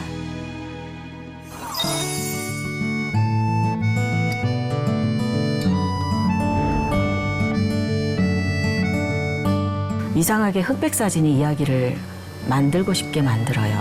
첫 책에는 그대로 우리 집 상황이 나와요. 부당하다는 생각 굉장히 많이 했어요. 왜 나한테? 사실 나도 아직 어린데 굉장히 도망치고 싶었어요. 그 공간에서. 제가 아버지를 중요하게 생각하는 그 바탕에는 편지 끝에다가 꼭 저한테는 인생의 전환점이었던 것 같아요. 저는 아동기와 청소년기 그리고 청년기 초입을 회상을 해보면은 칼라 사진과 흑백 사진이라고 분명하게 말씀을 드릴 수 있을 정도로 극명한 변화가 좀 있었습니다. 사진이 나오고 있는데 제가 어렸을 때 고향집 외양간 옆에서 찍었던 유일한 사진입니다. 정말 짧았던 시간이에요. 그때는 어쨌든 저의 부모님은 온전하게 아이를 위해서 모든 걸 다 하고 싸우는 것도 못 받고 아이를 귀하게 생각해주는 그런 것들을 그냥 꽤 누렸습니다. 그런데 7살 이후에 모든 것들이 다 날아가는 것 같은 그런 순간이 찾아왔죠. 그래서 고향을 떠나게 되고 경기도 평택이라는 그 아주 살풍경한 곳에서 친구도 없고 따뜻한 집도 없고 먹을 것도 충분하지 않고 부모님들도 집에 없어요. 돈을 벌어야 되니까 아버지는 늘 떠났다가 오랜만에 오시는 분, 엄마는 행상을 하셨으니까 장사를 하러 돌아다니시다 보니까는 아이들을 보살피는 그런 사람이 이제 더 이상 아니었던 거죠. 그러다 보니까 너무 일찍 저는 엄마의 일을 받아서 대신 맏언니로서 해야 되는 역할자. 그러다 보니까 이제 부당하다는 생각 굉장히 많이 했어요. 왜 나한테? 사실 나도 아직 어린데 그런 생각도 했고 어쨌든 굉장히 도망치고 싶었어요. 그 공간에서. 다시는 돌아가고 싶지도 않았고. 근데 6학년 때 유일하게 제 담임도 아니었던 도서실 선생님을 만나게 됐어요. 전 6학년 때까지 교과서 외에 재밌는 얘기 책이 있다는 걸 처음 알았습니다. 그때. 어쩌다 우연히 1학년 교실을 지나다가 다 큰 애들이 그 반에 있는 거를 보고 얘들 뭐 하는 거지? 너무 궁금해서 기웃거리다가 살짝 들어가서 그 애들이 하는 것처럼 책을 뽑아서 읽어보게 됐어요. 그 뒤늦은 시간에 만났던 그 책이 저한테는 인생의 전환점이었던 것 같아요. 그때 그런 생각이 들었어요. 내가 책을 읽는 것이 아니라 책을 먹어치우고 있다. 갉아먹고 있다는 생각이 들 정도로 나는 그게 너무 읽고 싶었고 읽으니까 똑같이 흉내내고 싶었고 교과서보다는 너무 재밌었고 그 당시에 저는 제가 이미 중학교에 갈 수 없는 처지라는 걸 알고 있었어요. 그래서 졸업을 하기 전에 이걸 다 읽어야 되겠다. 그런 목표가 하나 있었습니다. 제가 그 반에서 제일 늦게 가는 애였어요. 일어나는 시간은 글자가 더 이상 안 보일 때까지, 깜깜할 때까지. 그러다 보니까 선생님이 얼마나 싫었겠어요. 퇴근하셔야 되는데. 그런데도 한 번도 너 이제 그만 가 소리를 안 하셨어요. 대신 뭐라고 하셨냐면 열쇠를 주시면서 네가 이 교실을 정리하고 열고 닫아라. 이렇게 말씀을 하셨습니다. 열쇠라는 것 자체가 굉장히 중요한 의미잖아요. 근데 그 어린애가 책임을 큰 걸 하나 받았어요. 반장이 되는 것보다 더 좋았어요. 나를 믿어주는구나. 이런 굉장히 기분 좋은 느낌? 그런 순간이 저한테 왔었던 거예요. 저는 책 읽는 시간을 통해서 이런 길을 발견을 하고 그 시간을 쭉 이어온 셈이에요. 중학교에 가지 않았어도 책을 찾아서 읽었고 읽을 책이 없으면 사전 보고 그리고 책이 없으니까 만들었어요. 책을. 그림도 그리고 시도 쓰고 시 같지도 않은 시 소설 같지도 않은 소설 써가지고 연재한답시고 다음에 두 번째 책도 못 만들 거면서 그 당시에 소년중앙 뭐 이런 게 있었거든요. 그래서 그런 거 흉내를 내는 그런 것에 대한 재미를 그때 좀 알았던 거죠. 근데 제가 이제 졸업을 하고 나서 읽지 못한 책이 제일 끝에 손이 안 닿는데 3권 정도가 있었거든요. 그거를 못 읽고 나온 게 너무 아까웠어요. 저걸 읽었어야 되는데 그걸 미처 못 읽은 게 안타까웠는데 어떻게 선생님이 그걸 아셨는지 동생 담임이 되셨는데 동생 편에 편지를 보내셨더라고요. 졸업을 했어도 너는 2학기 학생이니까 책이 읽고 싶으면 언제든지 와라. 이런 내용이었습니다. 진짜로 갔어요. 그 책을 보겠다고. 그래서 얼마나 어색했겠어요. 선생님한테 인사하고 그리고 이제 그 책을 하나를 빌려갖고 나오는데 나오는 순간 너무나 뒤가 부끄러웠어요. 왜요? 여긴 내가 올 곳이 아니라는 생각이 그래서 드는 거예요. 그때까지는 모르고 막 갔습니다. 그 하나 읽겠다는 그 생각 때문에. 그런데 그걸 가지고 나오는데 내가 염치가 참 없다. 부끄러움을 느낀 거예요. 그래서 그거를 읽은 기억이 안 나요. 읽기는 읽었는데 그 느낌이 너무 커서 동생 편에 책을 보내고 다시는 못 갔습니다. 그래서 그때만큼 부끄러움에 대한 기억이 큰 게 없어요. 저한테는 어쨌든 글을 쓰게 만들었던 가장 큰 원동력은 그 당시의 결핍이에요. 사실은 뭔가 없으면 간절히 원할 수밖에 없어요. 아까 그 암흑 같은 흑백 사진과 같은 시간이었다고 말씀을 드렸잖아요. 깜깜했어요. 내 친구들 다 중학교 가는데 난 중학교도 못 가. 창피하니까 친구도 못 만나. 낮에 다니기도 싫어. 그 나락으로 떨어진 것 같은 그 순간이 저한테는 가장 결핍이 심했던 시간이었고 그걸 통해서 저는 지금 나한테 없는 거, 내가 갖고 싶은 거, 내가 하고 싶은 거 이런 것들을 끊임없이 갈구하지 않았나. 그것이 저한테는 암흑기처럼 보이지만 어떻게 보면 바닥을 딛고 일어나는 그런 순간이었다고 생각해요. 저는 아이들한테도 그렇게 얘기를 합니다. 너무 먼 미래를 보지 말고 지금 가장 잘할 수 있는 거, 가장 하고 싶은 거 그걸 최선을 다해서 해라. 어쩌면 기회는 그렇게 얻을 수도 있다. 이런 얘기를 해주곤 합니다.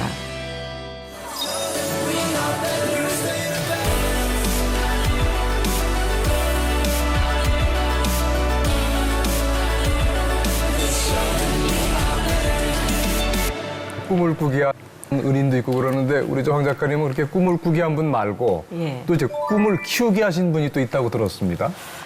아무래도 저 경우에는 아버지가 굉장히 중요한 역할을 해주는 어른입니다. 그래서 이제 마당을 나온 암탉의 뭐 주인공으로서 변주가 되기도 했고 그런데 첫 책에는 그대로 우리 집 상황이 나와요. 아버지가 그 당시에 이제 중동에서 근로자로 갔다 오셨거든요. 그리고는 이제 돌아가시기 전까지 고장난 자전거를 고쳐주는 그런 가게를 하나 이렇게 하셨습니다. 그 와중에 제가 작가가 됐던 거죠. 저는 제가 되고 싶은 게 됐잖아요. 그러니까 아버지한테 얘기를 했어요. 아버지 저 작가가 됐어요. 이렇게 얘기를 하니까 아 그거 하면 나라에서 월급 주나 이렇게 물어보시더라고요. 옛날 사람 다 그랬죠. 네. 공무원 같이 생각을 하셨나 봐요. 근데 그래서 미안했어요. 너무나 죄송했어요. 제가 원해서 되고 싶어서 됐던 것인데 이게 월급 한 푼이 안 생기는 일이라는 게 아버지한테 너무너무 죄송했어요. 첫 책이 나왔을 때 동아일보에서 알려지지도 않은 신인을 전면 광고를, 그러니까 이렇게 책 소개하는 난에 전면으로 실어준 적이 있습니다. 그래서 그 기사를 아버지가 볼까봐 걱정했어요. 근데 우리 집 사정이 너무 빤하게 나오니까 형제들도 안 봤으면, 아버지도 안 봤으면 미안했어요. 그런 것들을 이제 허락도 안 받고 이렇게 오픈하는 거니까 이제 안 봤으면 했는데 기사가 나온 날 집에 가고 싶더라고요. 아버지가 어떻게 하고 있을지 괜히 보러 가고 싶었어요. 갔는데 뭐 못 보신 것 같았어요, 느낌상. 그래서 밥상을 차려드리고 마주 앉아서 밥을 먹으려고 안방으로 들어갔는데 신문 기사가 안방 벽에 붙어 있더라고요. 어머머, 다들 보셨구나. 네, 그래서 아무 말 없이 밥만 먹고 왔던 기억이 있습니다. 아, 그러면 그 책 제목은 뭐였습니까? 내 푸른 자전거인데 아버지의 모습이 굉장히 정직하게 나오는 책이라고 할 수가 있죠. 그래서 아버지가 특별히 그 에피소드 하나를 남겨준 셈이니까 저한테는 굉장히 특별한 느낌으로 아버님도 읽으셨겠죠? 남아있어요. 읽으셨죠. 네. 다른 말씀 없으셨어요? 한마디 딱 하셨어요. 방송에서 이런 말 하긴 좀 그런데 그년 참 그랬어요. 네, 옛날 분들은 표현을 예쁘게 안 했어요. 근데 저는 또 듣기를 최고의 칭찬처럼 들었어요. 맞아, 칭찬이야. 제가 아버지를 중요하게 생각하는 그 바탕에는 우리 아버지가 내가 뭘 좋아하는지 아신다는 거였거든요. 그리고 그 공부하고 싶어 했는데 못한 것에 대한 미안함을 항상 갖고 있었고, 제가 뭘 좋아하는지 알기 때문에 용돈도 이렇게 편지 끝에 PS 해가지고 이 중에 월급에서 5천 원은 따로 떼서 선미가 책 보고 싶은 거 사보게 해줘라, 이런 말씀도 편지 끝에다가 꼭. 그게요, 제가 그 돈으로 뭐 책을 살 수 있고 없고를 떠나서 우리 아버지는 내가 뭘 좋아하는지 아셔. 내가 뭘 할 수 있는지 인정을 하셔. 이게 아이가 느낄 수 있는 최대 안정감이고 최고의 칭찬이에요. 근데 그게 아이의 존재감을 확실히 주는 표현들이거든요. 마당을 나온 암탉은 언제 쓰신 거였습니까? 마당을 낳은 암탉은 우리 아버지가 암 투병 중이었을 때 아이디어를 얻어서 아버지를 모델로 할 수밖에 없었고, 모든 살아있는 것들의 결말에 대해서 고민을 심각하게 했었고, 그러다가 이제 닭에 대한, 오리에 대한 정보를 얻은 것이 요렇게 딱 요때. 근데 그게 이제 1998년에 써서 2000년 5월 달에 책이 됐거든요. 어떻게 보면 단순한 줄거리예요. 닭장에 이렇게 케이지가 여러 개가 쭉 있거든요. 하필이면 얘 그 위치가 문틈으로 마당이 보이는 자리예요. 아, 얼마나 나가고 싶겠어. 그러니까 그 자리에서 왜 나는 여기 있고 쟤는 저기서 살까? 왜 나는 나갈 수 없을까를 계속 고민을 할 수밖에 없었죠. 그러다가 난 마당으로 나가고 말 거야, 꼭. 나 이렇게 살기 싫어. 그런 생각을 하게 됐고, 지금까지의 것들을 거부하면서 죽음 직전에 끄집어내진 것이고, 사실은 폐계 상황이었어요. 더 이상 알을 낳을 수가 없는 상황이 됐는데 얘는 머리가 나빠서 그것도 몰라요. 자기가 그 정도 지경이 된 줄을 모르고 어쨌든 나왔으니까 살 수 있을 줄 알았던 거죠. 그리고 그 버려진 구덩이에서 악착같이 나와가지고 기어이 마당으로 와요.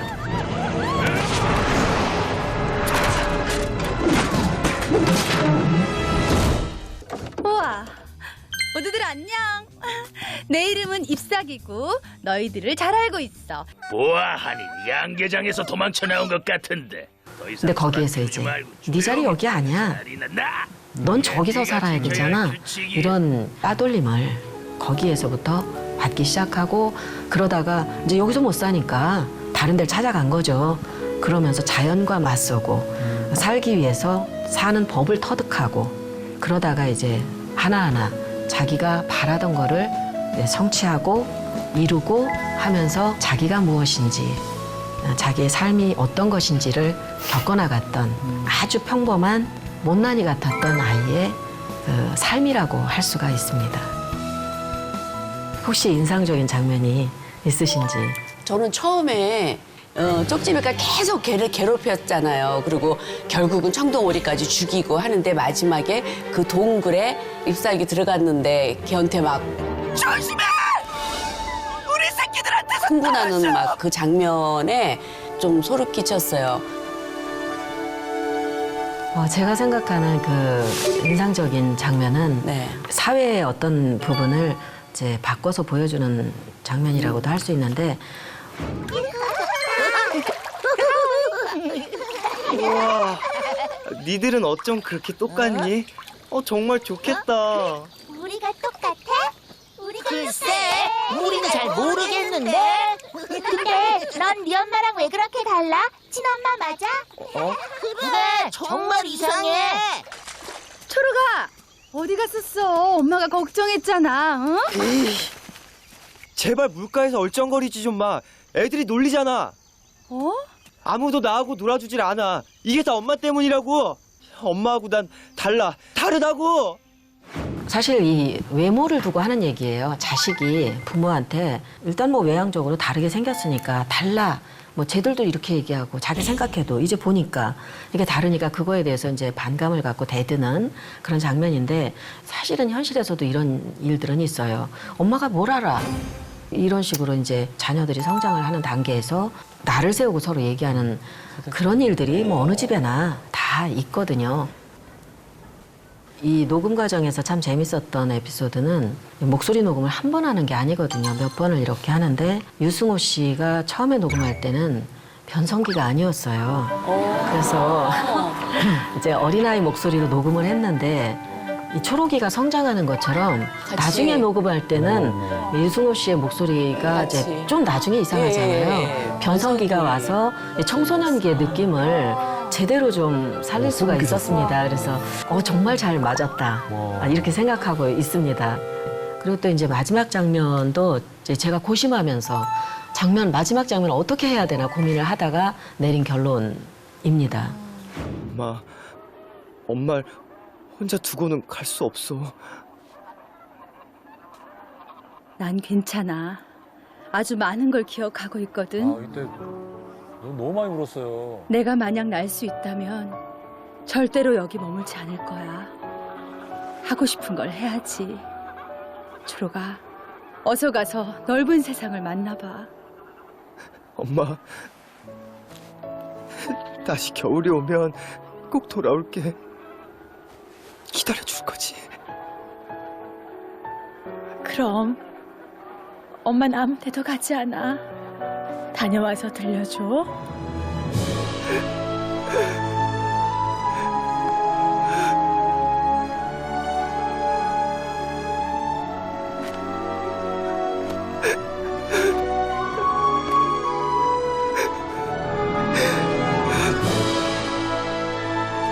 조심해. 엄마, 안녕.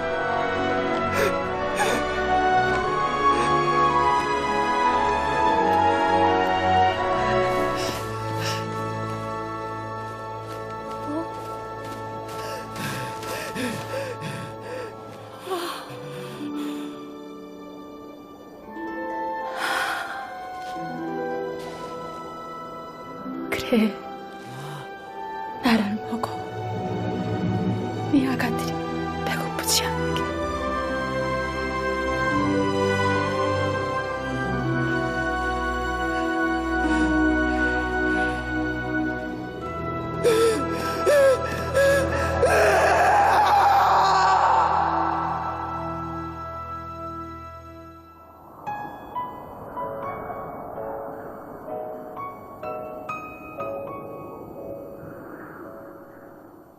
이 마지막 장면은 사실은 주인공을 죽게 하는 일은 쉽지는 않아요.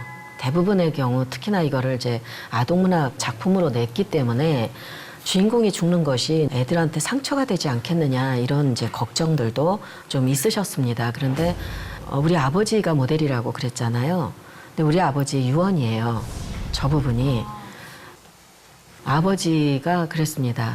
당신이 죽게 된다는 것을 인정하는 어떤 순간이 있었습니다. 그러니까는 그런 말씀을 하셨어요. 내가 죽으면 큰 솥을 빌려다가 밥 좀 많이 해서 지나가는 사람 아무라도 와서 좀 한 끼 먹고 가게 해달라. 이런 유언을 하셨습니다. 그때까지는 죽음에 대해서 구체적으로 어른이 됐는데도 불구하고 생각한 적이 없어요. 그때 처음으로 도대체 죽는다는 게 뭘까? 그거를 좀 진지하게 생각을 해볼 수밖에 없었고, 모든 살아있는 것들은 결국은 죽는다라는 대전제를 갖고 가자. 그런데 그 죽음의 가치가 뭘까? 이 생각을 좀 했죠. 그래서 남아있는 사람들에게, 남아있는 자들에게 한 끼 먹이라도 돼주면 좋겠다. 그게 아버지의 유언과 함께 제가 고민해서 얻은 답이었습니다. 그래서 이 끝을 이렇게밖에 낼 수 없는 게 어렵기는 했습니다. 그런데 용기를 얻었던 에피소드가 하나가 있는데요. 이제 작품을 쓰고 있는 중이었어요. 그리고 저는 그 당시에 지방에서 살고 있었습니다. 제가 이제 아동문학 공부가 좀 안 된 것 같아서 학교에 편입을 해가지고 좀 그 수업을 듣고 있었거든요. 근데 거기에 어떤 작가가 초대를 받아서 오셨어요. 근데 그 사람의 그 표현 때문에 제가 나도 이렇게 끝내도, 내가 원하는 대로 끝내도 되겠다, 이런 생각을 해볼 수밖에 없었습니다. 혹시 궁금하신가요? 네. 어떤 네. 작품인지? 서울의 달이에요. 서울의 달. 네. 서울의 달 작가가 그 당시에 그 학교에 왔어요. 본인 입으로 얘기를 했던 부분인데, 당신은 주인공 한석규를 꼭 쓰레기통 옆에서 죽게 하고 싶었대요. 그래서 충격이면서도 속 시원한 어떤 답을 받은 것 같은 느낌이었어요. 그래서 저도 주저하지 않고 엔딩에 충실했습니다. 너무 슬프게 그렇죠. 만들었어요. 애기들이 다 영화 보고 울고 그 뒤로 치킨도 안 먹는데요. 그러니까 이게 제 생각에는 족제비가 그 울면서 가잖아요. 그러니까 자기 자신도 이렇게밖에 할 수 없는, 내 자식을 살리기 위해서 이렇게밖에 할 수 없었고, 그런데 이제 잎사귀가 더 대단한 건 내 자식뿐 아니라 그 족제비의 자식을 위해서 내가 계속해서 그 엄마의 희생을 모성애를 이렇게 표현했다라는 거죠. 날 먹어, 너 자식을 위해서라면. 그래서 어린아이들이 사실은 물어봐요. 언젠가 초록머리가 올 텐데 엄마를 못 만나는데 혹시 후속편을 쓸 생각이 없느냐, 이런 나올 것 같아. 예, 이런 질문을 네. 저한테 꼭 합니다. 혹시 여러분들은 다른 상상을 혹시 해보셨는지? 후속편을요? 후속편 같은 거. 나라면 뭐 후속편을 만든다면 네네. 우리 원기준 씨부터 난 이제 초록이가 이러이러하게 스토리가 풀어갈 왔어. 거라고 한번 릴레이로 한번 스토리를 한번 만들어 보죠. 갑자기요? 우리 NC야부터 한번 해보면. 네, 그러면은 이제 속편이 나온다 치면 우리 저 NCI 양부터 어떤 식으로 스토리를 풀어갈까? 앞에서 시작을 얘기를 한번 좀 들어볼까요? 우리가 할 수가 있다고.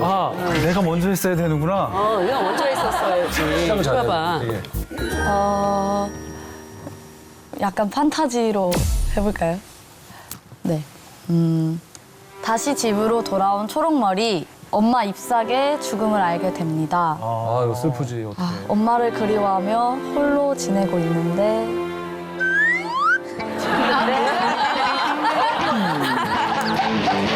집으로 돌아와서 홀로 지내고 있어. 다시 그쪽으로 온 거 아니에요? 네, 맞아요. 엄마가 죽은 걸 알았어. 다시 돌아왔어요. 네. 그럼 거기 남아있는 족제비가 거기 남아있을 거 아니에요. 족제비 새끼들. 욕 아니고. 베이비 아가씨. 베이비 족제비. 베이비 족제비. 배족. 우리 베이비 족제비들이랑 안 돼. 친구가 돼요. 네? 친해져. 초록이가? 모르지. 족제비한테 엄마가 돌아가신지 모르고 약간 막장으로 가자고요. 아니 근데 족제비랑 닭이랑? 오리랑? 어차피 만화니까 상상할 수 있으니까 조류와 뭐 표현이야 만나. 그래서 그 베이비 한 명이랑 사랑에 빠지는 거예요. 막장이네. 막장이네, 막장. 대박이지? 어때요? 진짜 이루어질 수 없는 세기의 사랑을 하는 거예요. 그렇죠. 초록이와 고맙습니다. 저기와. 예. 어? 감사합니다. 종을 초월한. 근데 그러다가 족제비가 알았어. 초록이 엄마를 죽인 게 난 걸 알면은 이거는 세기에 이거는 막장의 끝을 달리는 거다. 사범으로 죽인 거거든요, 지금. 그럼 이거는 어디에 말도 못하고 이건 안 된다. 그래서 쪽제비의 홀로에 너무너무 고민을 하고 자식을 떼어놓게 말 거야. 이 결혼 안 돼! 아, 이 결혼 반대. 이 결혼 안 돼! 자, 끝인가요? 거기까지야. 끝까지 나왔어. 그러면 우리의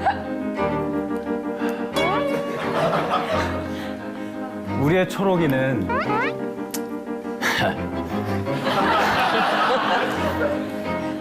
난 이미 모든 걸 알고 있었어. 와, 진짜? 쪽제비, 평생 네 딸을 못 보게 해주마. 그게 반전이야.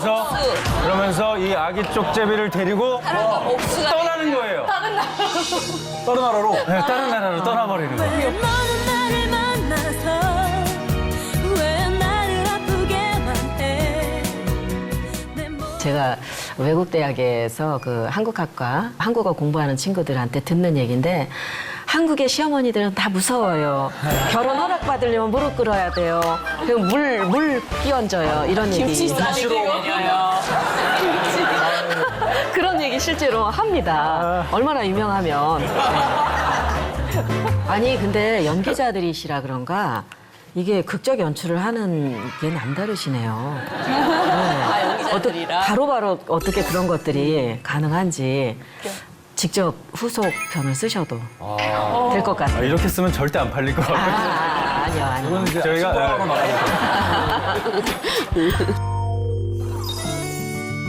우리 사회는 혈연 중심의 가족을 굉장히 중요하게 생각하는 사회예요. 제가 오늘 하는 얘기들은 그런 혈연 중심의 가족과는 조금 거리가 있는 다른 형태의 가족에 대한 얘기거든요. 남의 집으로 가서 살 수밖에 없는 환경이 충격적이었어요. 10대 여자아이가 지나다니는 사람 많은 데서 야단 맞듯이 굉장히 굴욕적이었고 우리는 왜 이들을 이렇게 포용하지 못하나.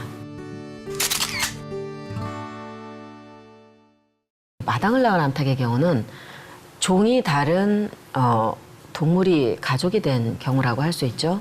그걸 이제 입양의 형태로 우리가 쉽게 우리 사회 속에서 용어를 갖다 하나 붙이자면 한부모 가정 내지는 입양의 형태라고 얘기를 할 수가 있겠죠.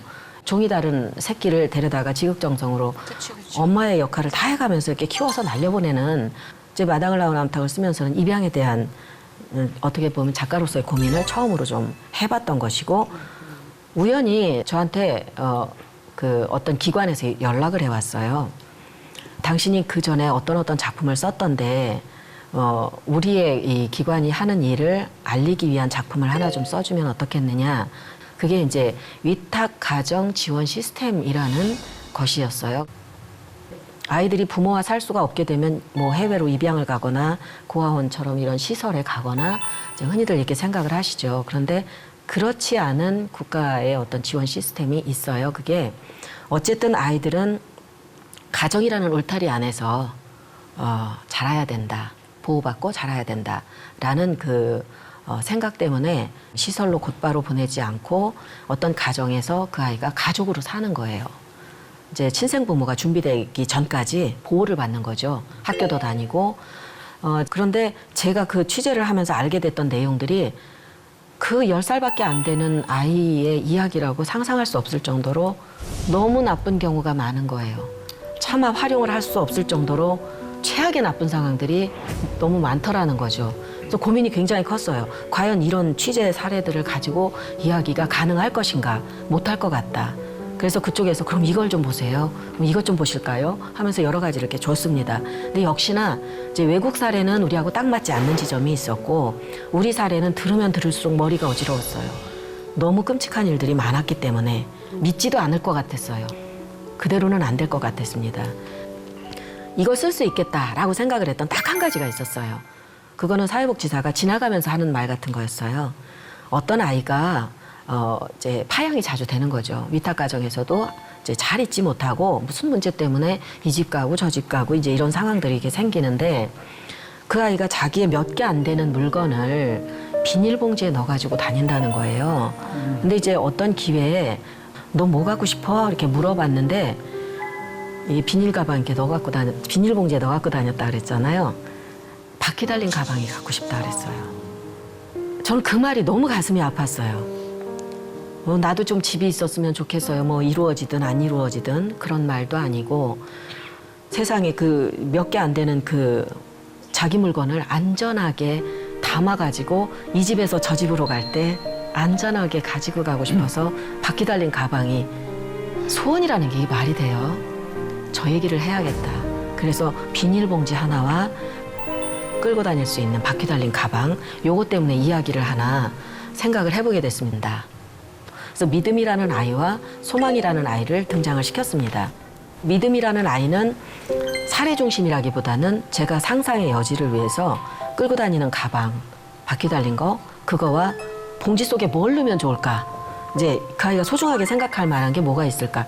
요 정도를 이제 상상을 하기 시작하고 나머지는 만들면서 거기에 소망이라는 아이가 나오는데 어머니가 이제 중국인이셨고 아버지는 누군지 몰랐다 그래요. 그런데 이 아이가 위탁 가정에 맡겨졌는데 정기적으로 엄마를 만나요. 아이를 포기한 게 아니기 때문에 엄마를 만나러 나가는 날이 되면 문제를 일으키는 거예요. 배가 아프다든지 머리를 찢는다든지 이렇게 만나지 않으려고 하는 행동들을 하는데 엄마가 무슨 나쁜 사람이냐? 그건 아니고 상황이 어쩔 수 없어서 너무 어린애는 일하면서 보살피기가 어려우니까 언니는 남겨두고 동생만 데리고 얘만 보냈던 거죠. 그러니까 이거에 대한 상처가 너무 컸던 거예요, 얘는. 그래서 반항을 하는 것이기도 하면서 또 끝없이 몰래 숨어서 지켜본대요. 이렇게 엄마가 와 있는 거를 이렇게 또 숨어서 이렇게 본다는 거예요. 이제 이런 게 이제 혈육이 갖고 있는 끈끈하고도 너무 깊은 상처 같은 거라고 할 수가 있죠. 자, 아이들이 그런 위탁 가정에서 이렇게 살다가 친부모를 만나면 어떨까요? 좀 나이에 따라서 다를 것 같은데 친부모를 만나고 싶은 마음이 더 클 것 같아요. 지금 부모님도 부모님이지만. 실제로요, 제가 취재 사례 중에 하나이기는 한데 아빠가 수감 중이었대요. 이제 아빠한테 편지도 쓰고 정기적으로 이제 면회도 가고 이렇게 하면서도 아빠가 이제 그 출소를 할 때가 되니까 애가 고민이 너무 커진 거예요. 나 그 아버지랑 또 살아야 되나? 아빠랑 그 집에서 옛날처럼 그렇게 살아야 되나? 이 고민을 끝도 없이 하더래요.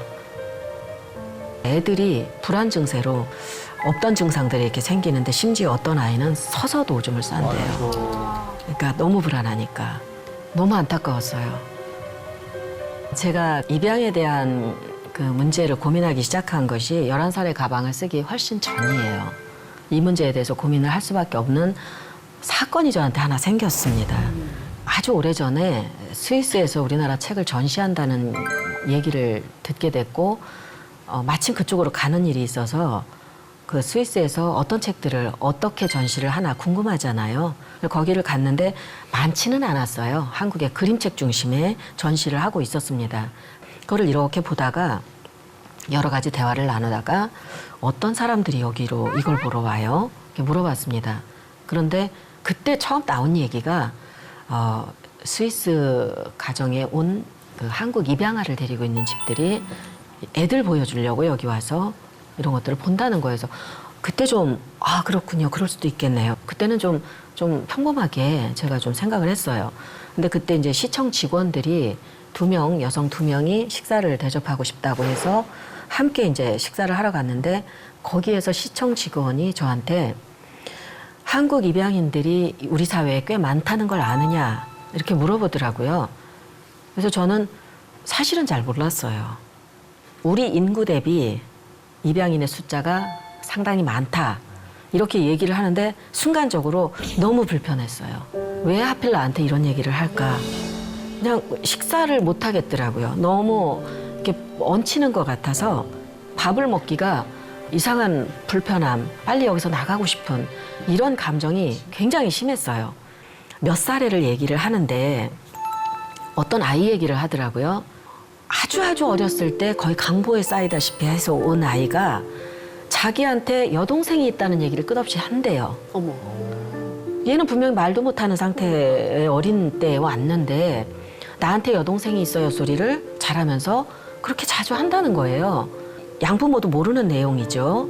그리고 그 아이가 어떤 그림을 그리는데 그 사람은 그게 뭔지 몰랐대요. 이게 뭐지? 걔도 사실 모르고 그리는 건데 그게 기와집의 처마 같은 거였어요. 신기하다. 근데 전체를 그린 건 아니고 한쪽 구석을 이렇게 그리는데 그게 굉장히 충격적이었어요. 아이들의 기억이 도대체 언제부터 남아있길래 말도 못하는 때 강보에 쌓이다시피 하고 온 애가 여동생이 있어요 소리를 하고 기와집 처마를 그리고 그랬다고 하는지 그게 너무 저는 좀 여기서 벗어나고 싶었어요. 내 문제가 아니라고 생각했어요. 근데 안 없어지더라고요. 그게 너무 오랫동안 저를 괴롭혔습니다. 그러면서 11살의 가방도 어떻게 보면 이건 내가 해야 돼. 그 숙제를 푸는 것 같은 기분으로 그거를 했고 거기에 너무 많이 남아버린 사연, 사례들 이런 것들을 계속 차곡차곡 제가 가지고 있을 수밖에 없었죠. 그러다가 여러 가지 자료가 모였어요. 그러니까 자료가 모이고 사례를 많이 알고 하다 보니까 이제는 과부하 상태가 되더라고요. 어떻게 감당을 못 하겠어요. 이걸 어디서부터 어떻게 감당을 해서 써내야 될지 순서도 모르겠고 시작점도 모르겠고 이걸 통해서 내가 무슨 얘기를 해야 될지도 모르겠고 해외 취재도 했습니다. 해외 문학 행사를 하러 가면은 너무 쉽게 입양인들을 만나요. 한국 학과에 가면 사실 교수님이 얘기해줘요. 제가 입양인이었어요. 입양인으로 여기 온 거예요. 이렇게 얘기를 하고 내 친구가 입양인이에요. 이렇게도 얘기를 하고 근데 어쨌든 실제로 만났어요. 그래서 제가 제일 먼저 들었던 내용은 입양인의 입장이었어요. 그 낯선 나라로 가서 살 수밖에 없었던 사람들의 의문과 지금의 생각, 궁금한 것들. 그러니까 입양인들의 입장을 제일 먼저 들었어요. 제가 입양인들한테 물어본 게 뭐였느냐면 한국에 혹시라도 있을 부모님이나 아니면 우리들에게 하고 싶은 얘기가 있으면 하라고 했습니다. 그랬더니 어떤 아가씨가 너무나 그 고민의 여지도 없이 너희들이 낳은 아기는 너희가 키워 이렇게 얘기를 했습니다. 그 말이 너무 좀 이렇게 가슴에 쿵 왔어요. 이건 너무나 당연한 거예요. 사실은 너희가 낳은 아기는 너희가 키워. 그 말은 모든 걸 다 포함하고 있는 한마디였습니다. 그래서 내가 어떤 이야기를 써야 된다면 이런 생각을 하게 하는 글을 썼으면 좋겠다. 내 이야기가 이런 결론이었으면 좋겠다. 읽는 사람이 이런 생각을 좀 해줬으면 좋겠다. 이런 바람이 좀 있었습니다.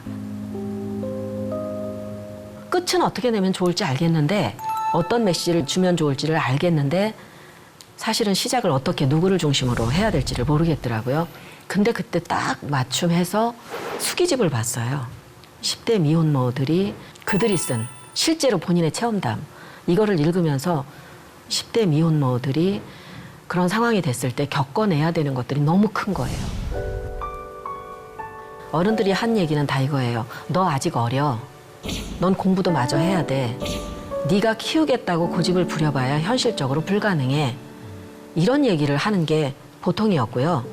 편견이 너무 심하고 모든 것들과 단절이 돼버리는 10대 미혼모를 중심으로 이런 얘기를 좀 풀어야 되겠다라고 생각하고 쓰기 시작한 게 엑시트라는 작품입니다. 아직 몇 개월이 더 지나야 주민등록증이 생기는 10대 미혼모, 미성년 미혼모를 중심으로 이 이야기를 쓰기 시작했고 제일 어려운 게 그런 거예요. 국가에서 지원하는 일정한 금액이라든지 어떤 경우에 지원하는지 이런 현실적인 문제들을 알 수가 있어야 되는데 모르잖아요. 그래서 그거를 취재를 하려고 주민센터를 찾아갔어요. 저기 좀 궁금한 게 있는데요. 10대 여자아이가 미혼모가 된다면 그러니까 아직 미성년인데 그런 아이가 임신을 하게 되면 지원받을 수 있는 내용들이 뭐가 있습니까? 이렇게 좀 물어봤어요. 저 용기가 필요했어요. 그런 걸 물어보기까지, 거기까지 가기 정말 힘들었는데 가서 그렇게 물어봤을 때 그러더라고요. 저 용기가 필요했어요. 그런 걸 물어보기까지, 거기까지 가기 정말 힘들었는데 가서 그렇게 물어봤을 때 그러더라고요. 본인이신가요? 본인의 사례인가요? 아니 집안에 그런 애가 있나요? 이렇게 물어보는 거예요. 아니 그거는 아니고요. 아 제가 이렇게 표를 찾아보니까 이럴 경우 이만큼 지원이 된다고. 그거는 여성가족부에 물어보셔야 되고요. 또 다른 거 그러면 이거는 어떤가요? 물어보면은 그거 아까 얘기했죠? 무슨 야단을 맞는 것 같았어요. 지나다니는 사람 많은 데서 야단 맞듯이 저는 그저 사례를 좀 얘기를 하고 좀 답을 좀 들으려나 해서 갔었는데 야단을 맞았어요. 그러니까 저 느낌은 야단 맞는 느낌이었어요. 굉장히 굴욕적이었고 내가 이 정도로 이런 감정을 느꼈다면 실제 사례자는 여기 오겠나. 힘들겠다. 어떻게 와서 상담을 받고 도움을 받겠나. 그게 제가 느낀 벽이었어요. 답을 얻지도 못했고 더 이상 어디를 어떻게 놓고 해야 될지도 모르겠더라고요. 이 일은 개인이 벌였다 치더라도 그 문제를 해결하려고 하는 것은 국가가 해야 되는 일이 아니겠나. 그런 생각을 제가 해볼 수밖에 없었습니다. 아이들이 제일 힘든 경우가 이거를 그대로 이해해주고 받아주는 데가 없다는 게 큰데 제일 첫 번째가 가족과의 단절이 이루어지는 그런 상황이 생겨버린다는 거죠. 쉽게 너하고 호적에 파버릴 거야. 심지어 이렇게까지 얘기를 하는 분들도 있고 너 그 자식 낳을 거면 나랑 인연 끊어.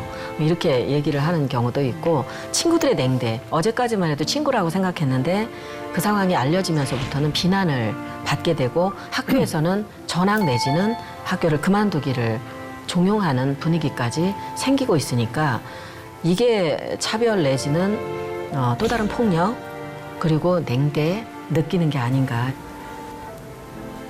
여기에서는 제가 크게 차별을 하는 부분을 그 소설로 썼기 때문에 동화처럼 직설적으로 표현할 수는 없었어요. 그냥 묘사를 통해서 이 아이가 더 이상 자기 그 작은 사회, 학교라는 작은 사회, 고모네 집에서 살 수가 없게 된 그거를 문장으로 표현을 했습니다. 내용은 그거예요. 더 이상 이렇게 너 우리 집에 못 있어. 너 어떻게 하고 다녔길래 그런 것들을 이제 문장으로 좀 짧게 녹여서 냈습니다. 이 아이는 제가 설정을 하기를 그렇게 했습니다. 이 아이는 아직 미성년인 상태, 그리고 그 아이는 호적이 없는 상태, 사회 제일 취약계층이 된 거죠. 병원에도 갈 수가 없고 어떤 보호도 국가에서 주는 어떤 지원금도 전혀 받을 수가 없고 이런 상태를 한번 만들어 봤어요. 그런 일이 실제로 많습니다. 제가 조사한 사례 속에 굉장히 많았기 때문에 그중에 농도가 얕은 거를 가지고 왔어요. 더 심한 사례는 쓰기가 어려웠습니다. 그런데도 읽는데 불편함을 느꼈다고 하시는 분들이 많아요. 왜 하필이면 이런 얘기를 써서 이런 반응들이 꽤나 많았습니다. 근데 이건 어차피 우리 사회에 벌어진 일이에요. 그러면 최소한 불편하기라도 했으면 좋겠어요. 저는 다른 나라 문제가 아니라 우리 문제라고 인식을 좀 같이 해주면 어떻겠나. 그런 고민 속에서 이러한 상황의 아이를 하나 모델로 만들었습니다. 저 같은 경우는 저는 미혼모의 자식으로 자랐어요. 저 같은 경우는 저는 미혼모의 자식으로 자랐어요. 어렸을 때 생각을 했을 때 아예 우리 엄마가 나를 입양을 보내지 왜 키웠을까 하는 생각을 했었어요. 왜냐하면 애비 없는 소리, 그 소리가 너무 듣기 싫었어요. 그렇게 엄마 혼자서 못 키울 거면은 아예 양부모 있는 데를 보내지. 근데 그래도 나도 나이가 들면서 생각을 하고 보니까는 그래도 홀어머니 밑이었지만은 엄마 밑에서 자란 게 감사하다는 걸 점점 느꼈어요. 그러면서 엄마 마음을 이해를 했어요. 엄마가 딸 하나를 낳고 나를 낳고 마음이 얼마나 썩어갔을까. 사실 이렇게 미혼모라고 얘기하는 것조차가 지금 차별이 아닌가라는 그렇죠. 생각이 되고 맞아요. 아빠가 있네, 뭐 아빠가 없네 맞아. 이런 거 자체 이런 거가 이제 이 화두에 오른다는 것 자체가 사실은 어떻게 보면 일종의 편견이 아닐까. 그렇죠. 원기준 씨는 아이를 낳고 나서 얼마 만에 출생 신고를 하셨어요? 저는 사실 바로 출생 신고를 하고 싶었는데 이름 짓느라고 참 고민을 많이 했어요. 이게 왜냐면 사실은 제 이름이 원기준입니다라는 게 이 발음이 되게 어려워요, 사실. 안녕하세요, 원기준입니다. 이게 계속 다 받침이 막 이렇게 니은니은 있어서 아, 왜 우리 아버지가 날 원기준으로 지었을까? 뭐 이런 생각도 하면서 약간 이제 아, 난 우리 아들 이름을 어떻게 지어주면 또 잘 살 수 있을까? 이런 고민과 걱정과 기왕이면 좋은 이름을 좀 지어주고자 싶어서 저는 한 달을 꽉 채웠던 것 같아요. 우리나라는 어쨌든 아동이 태어나면 신고를 하는 그 기간이 한 달 안에. 네, 한 달 안에 무조건 이름을, 그러니까 출생 신고를 해야 되기 때문에. 근데 이제 우리는 이제 부모가 가서 해야 되는 거잖아요. 들은 얘기는 아이는 태어나는 것과 동시에 출생 신고가 돼야 된다는 거예요. 막막한 상황이 되면 일단은 그 아이가 태어난 아이가 보호받을 수 있는 아주 기본적인 것들이 없어져 버리게 되는 거예요. 아주 방치가 될 수밖에 없고 나라마다 조금씩 그 신고할 수 있는 그 기간이라든지 뭐 이런 것들이 좀 있습니다. 뭐 일주일 만에 신고를 해야 되는 나라도 있고 이런데 영국은 태어나는 것과 동시에 그 사회보장 카드가 나온대요. 그 아이는 어쨌든 이 사회의 일원으로 인정이 되는 거죠. 그러면 그 아이는 사회보장 카드가 있으니까 이제 복지 혹은 이제 그 건강 문제가 생겼을 때 도움을 받을 수가 있는 기본적 권리를 이렇게 얻는 거죠. 우리도 좀 이렇게 되면 좋겠다 그런 생각을 할 수밖에 없죠. 제가 이제 현실적으로 감정에 호소해가지고 이 주인공을 갑자기 행복하게 만들 수는 없잖아요.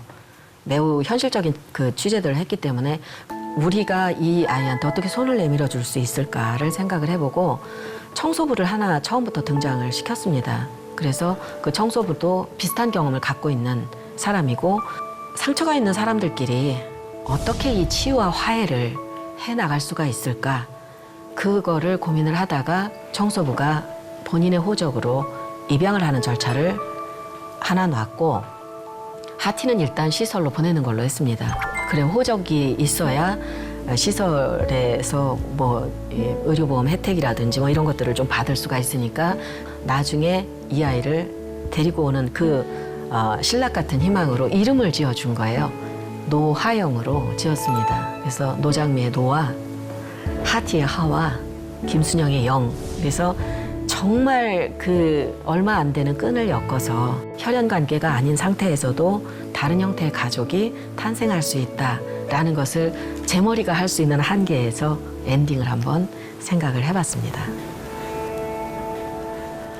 제가 취재를 할 때만 해도 굉장히 열악한 상황이었는데 미혼모라든지 아동 이런 상황의 아동이라든지 하는데 지원 정책이 점차 좋아지고 있다고 합니다.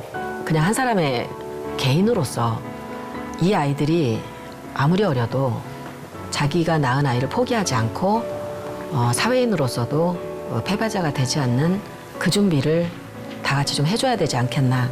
아이를 키우면서 자립을 할 수 있는 어떤 교육을 받거나 학업을 계속할 수 있는 폭넓은 교육 장치들이 좀 더 많아져야 되지 않겠나. 차츰차츰 나아지고 있다고 하니까 앞으로도 좀 기대를 해보고 싶습니다.